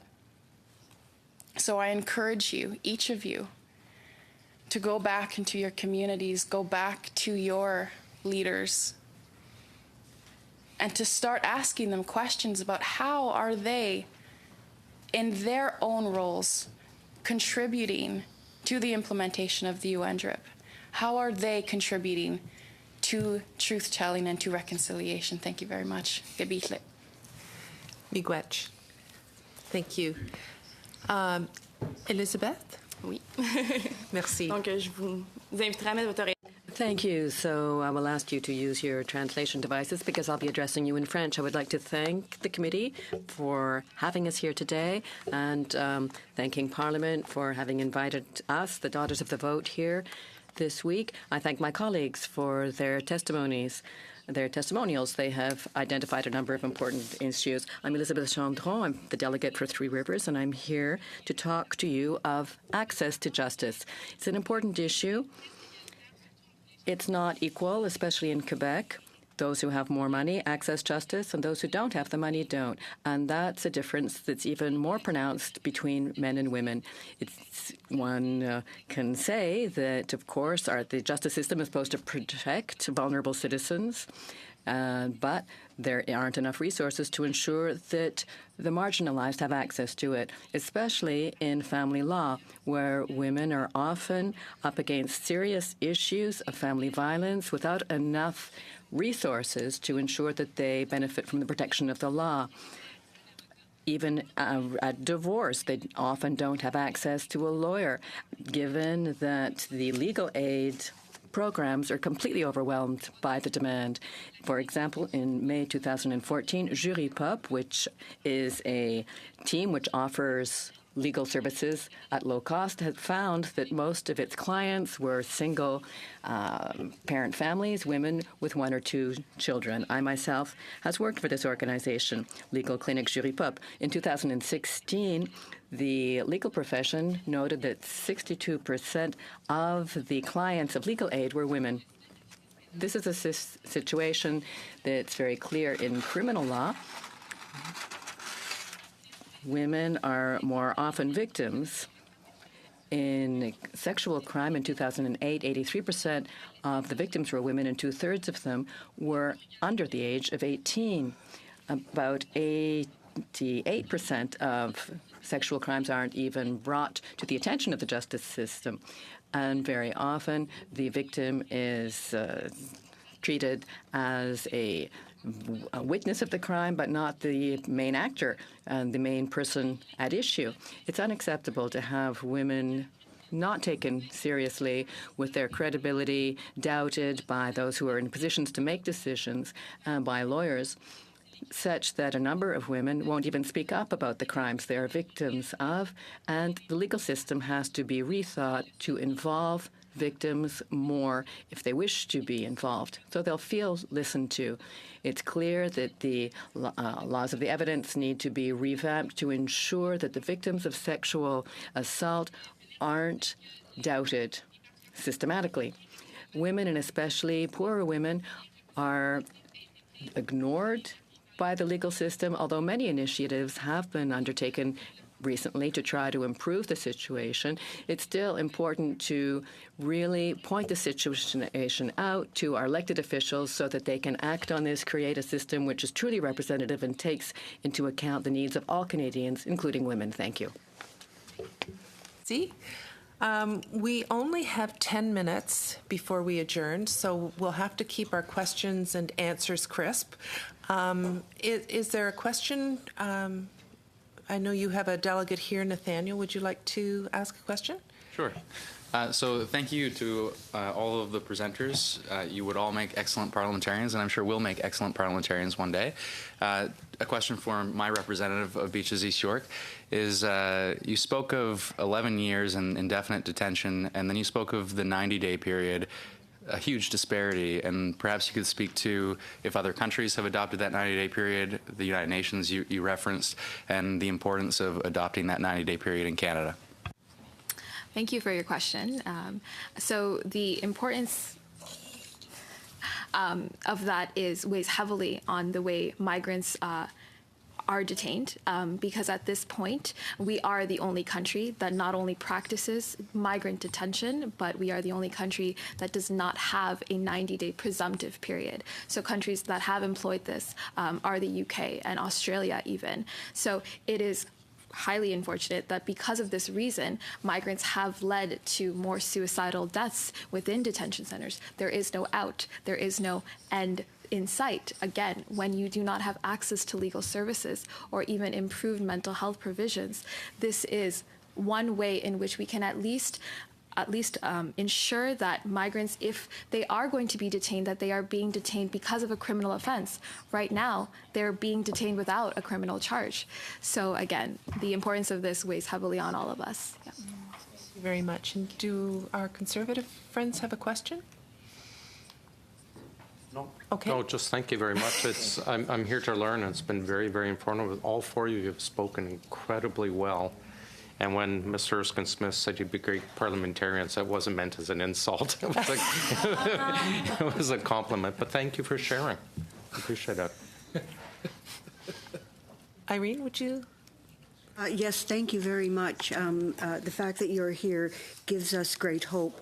And you will note as you watch through the week that there simply aren't enough women. We need more, and we need women who have the passion and the understanding of our society that you've obviously demonstrated. I wanted to ask everyone a question, but I suspect that I'll be limited. So I'm going to go to you, Tina. You talked about the fact that there has been truth-telling, but no reconciliation. Some years ago, I was on the Status of Women Committee, and we traveled the country, and we talked to Indigenous women, and we talked to women in shelters, and we talked to organizations. And the one thing they said was, we want there to be an inquiry, but we have done so much research and we have talked to the families and we know what has to happen next. We know how to get to reconciliation. And yet that plea on behalf of those women has largely gone by the wayside. And I wondered if you had thoughts on that in terms of women themselves, the women who have lost sisters and daughters, having control of that inquiry. First off, I'd like to say that I stated that we are at a place of truth-telling, which means that this is the point in which we're ready for. So in that, I believe that our Indigenous women are leading the way for reconciliation. I think all of the initiatives that we're doing on community levels, grassroots levels in our communities, in cities, that is what is leading this reconciliation journey, and it's mostly led by our women. And there's very specific reasons for that, is because women need to claim back their power, and that was one of the biggest things that was taken in colonization, in the efforts of colonization, was the importance of women and women and their rightful place in leadership. So I think one of the biggest efforts that we as women are offering to this journey of reconciliation is the reclamation of matrilineal leadership. Thank you very much. Now, we have representatives from the Green Party and the Bloc here. I'm just wondering if you two want to share the last 5 minutes. Is that okay? D'accord de partager. Oui, merci beaucoup. Happy to share. Yes, thank you. Almost impossible in 2.5 minutes to ask the things I want to ask. So, premièrement, je veux remercier tout le monde. First, let me thank each and every one of you, and Elizabeth, all of you. My questions will go to Tiana and Amtu. On detentions of migrants. I've been very concerned about this myself. I wanted to ask, how did you come upon this issue, and what makes you passionate about it? So thank you for that question. I myself was a refugee when I came from the United States. And considering right now the state that the United States is in, with many asylum seekers coming across our borders, and our policies which have failed to evolve in that response, I've been very concerned about this issue. I have actually also gone to an immigration holding center myself, have met an ex-detainee who has told us that if we are not the ones advocating for detainees, no one will. So these are some of the things that have definitely brought me to bring these narratives that I hope you guys can take away from today. If I have any time left, Tatiana, I don't. Sorry. I'm sorry. I didn't. Somebody. No. I give my time. Okay. Oh, Monique, merci beaucoup. But Tiana, you're not the first to note, although you're brilliant to note it, that there are parallels between the violence against the earth and violence against women. There's a deep literature on this. Rosemary Radford Ruther, particularly, who's a feminist Catholic theologian. And I think also it's embedded in things like the Chilcotin decision, that there's a pattern of domination and exploitation, man against women, humanity against earth, and violence in that notion of exploitation. I wondered if you wanted to speak more to that, because you clearly came upon it on your own, which is brilliant. So please, I wanted to ask you if you wanted to expand on it. the way that I came about understanding this notion was when I experienced violence in my life. And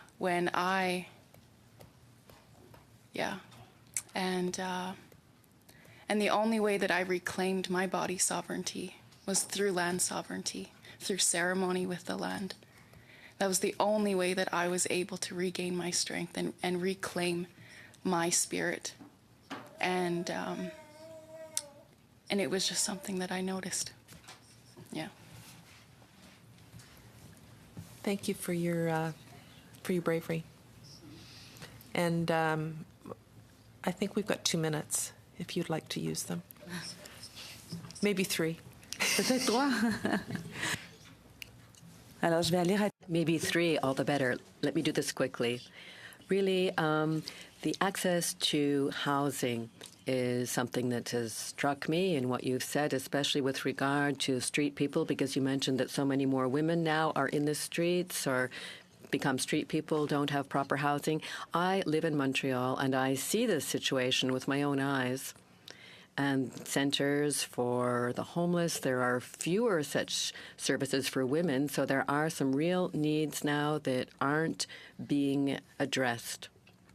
Please tell Stella, just speak a little more about the issue. So for your information, a report came out on the 1st of March, put out by the Council of Montrealers on women who are homeless. They worked with women out in the field, in the streets. They've been working with them for a few years, 3 years, and they have concluded that elderly women, let's say when owners take back the apartments that were rented, then put someone out in the street, someone who's maybe been living there for 27 years, and was paying, let's say, $450 of rent that hadn't gone up very much year by year.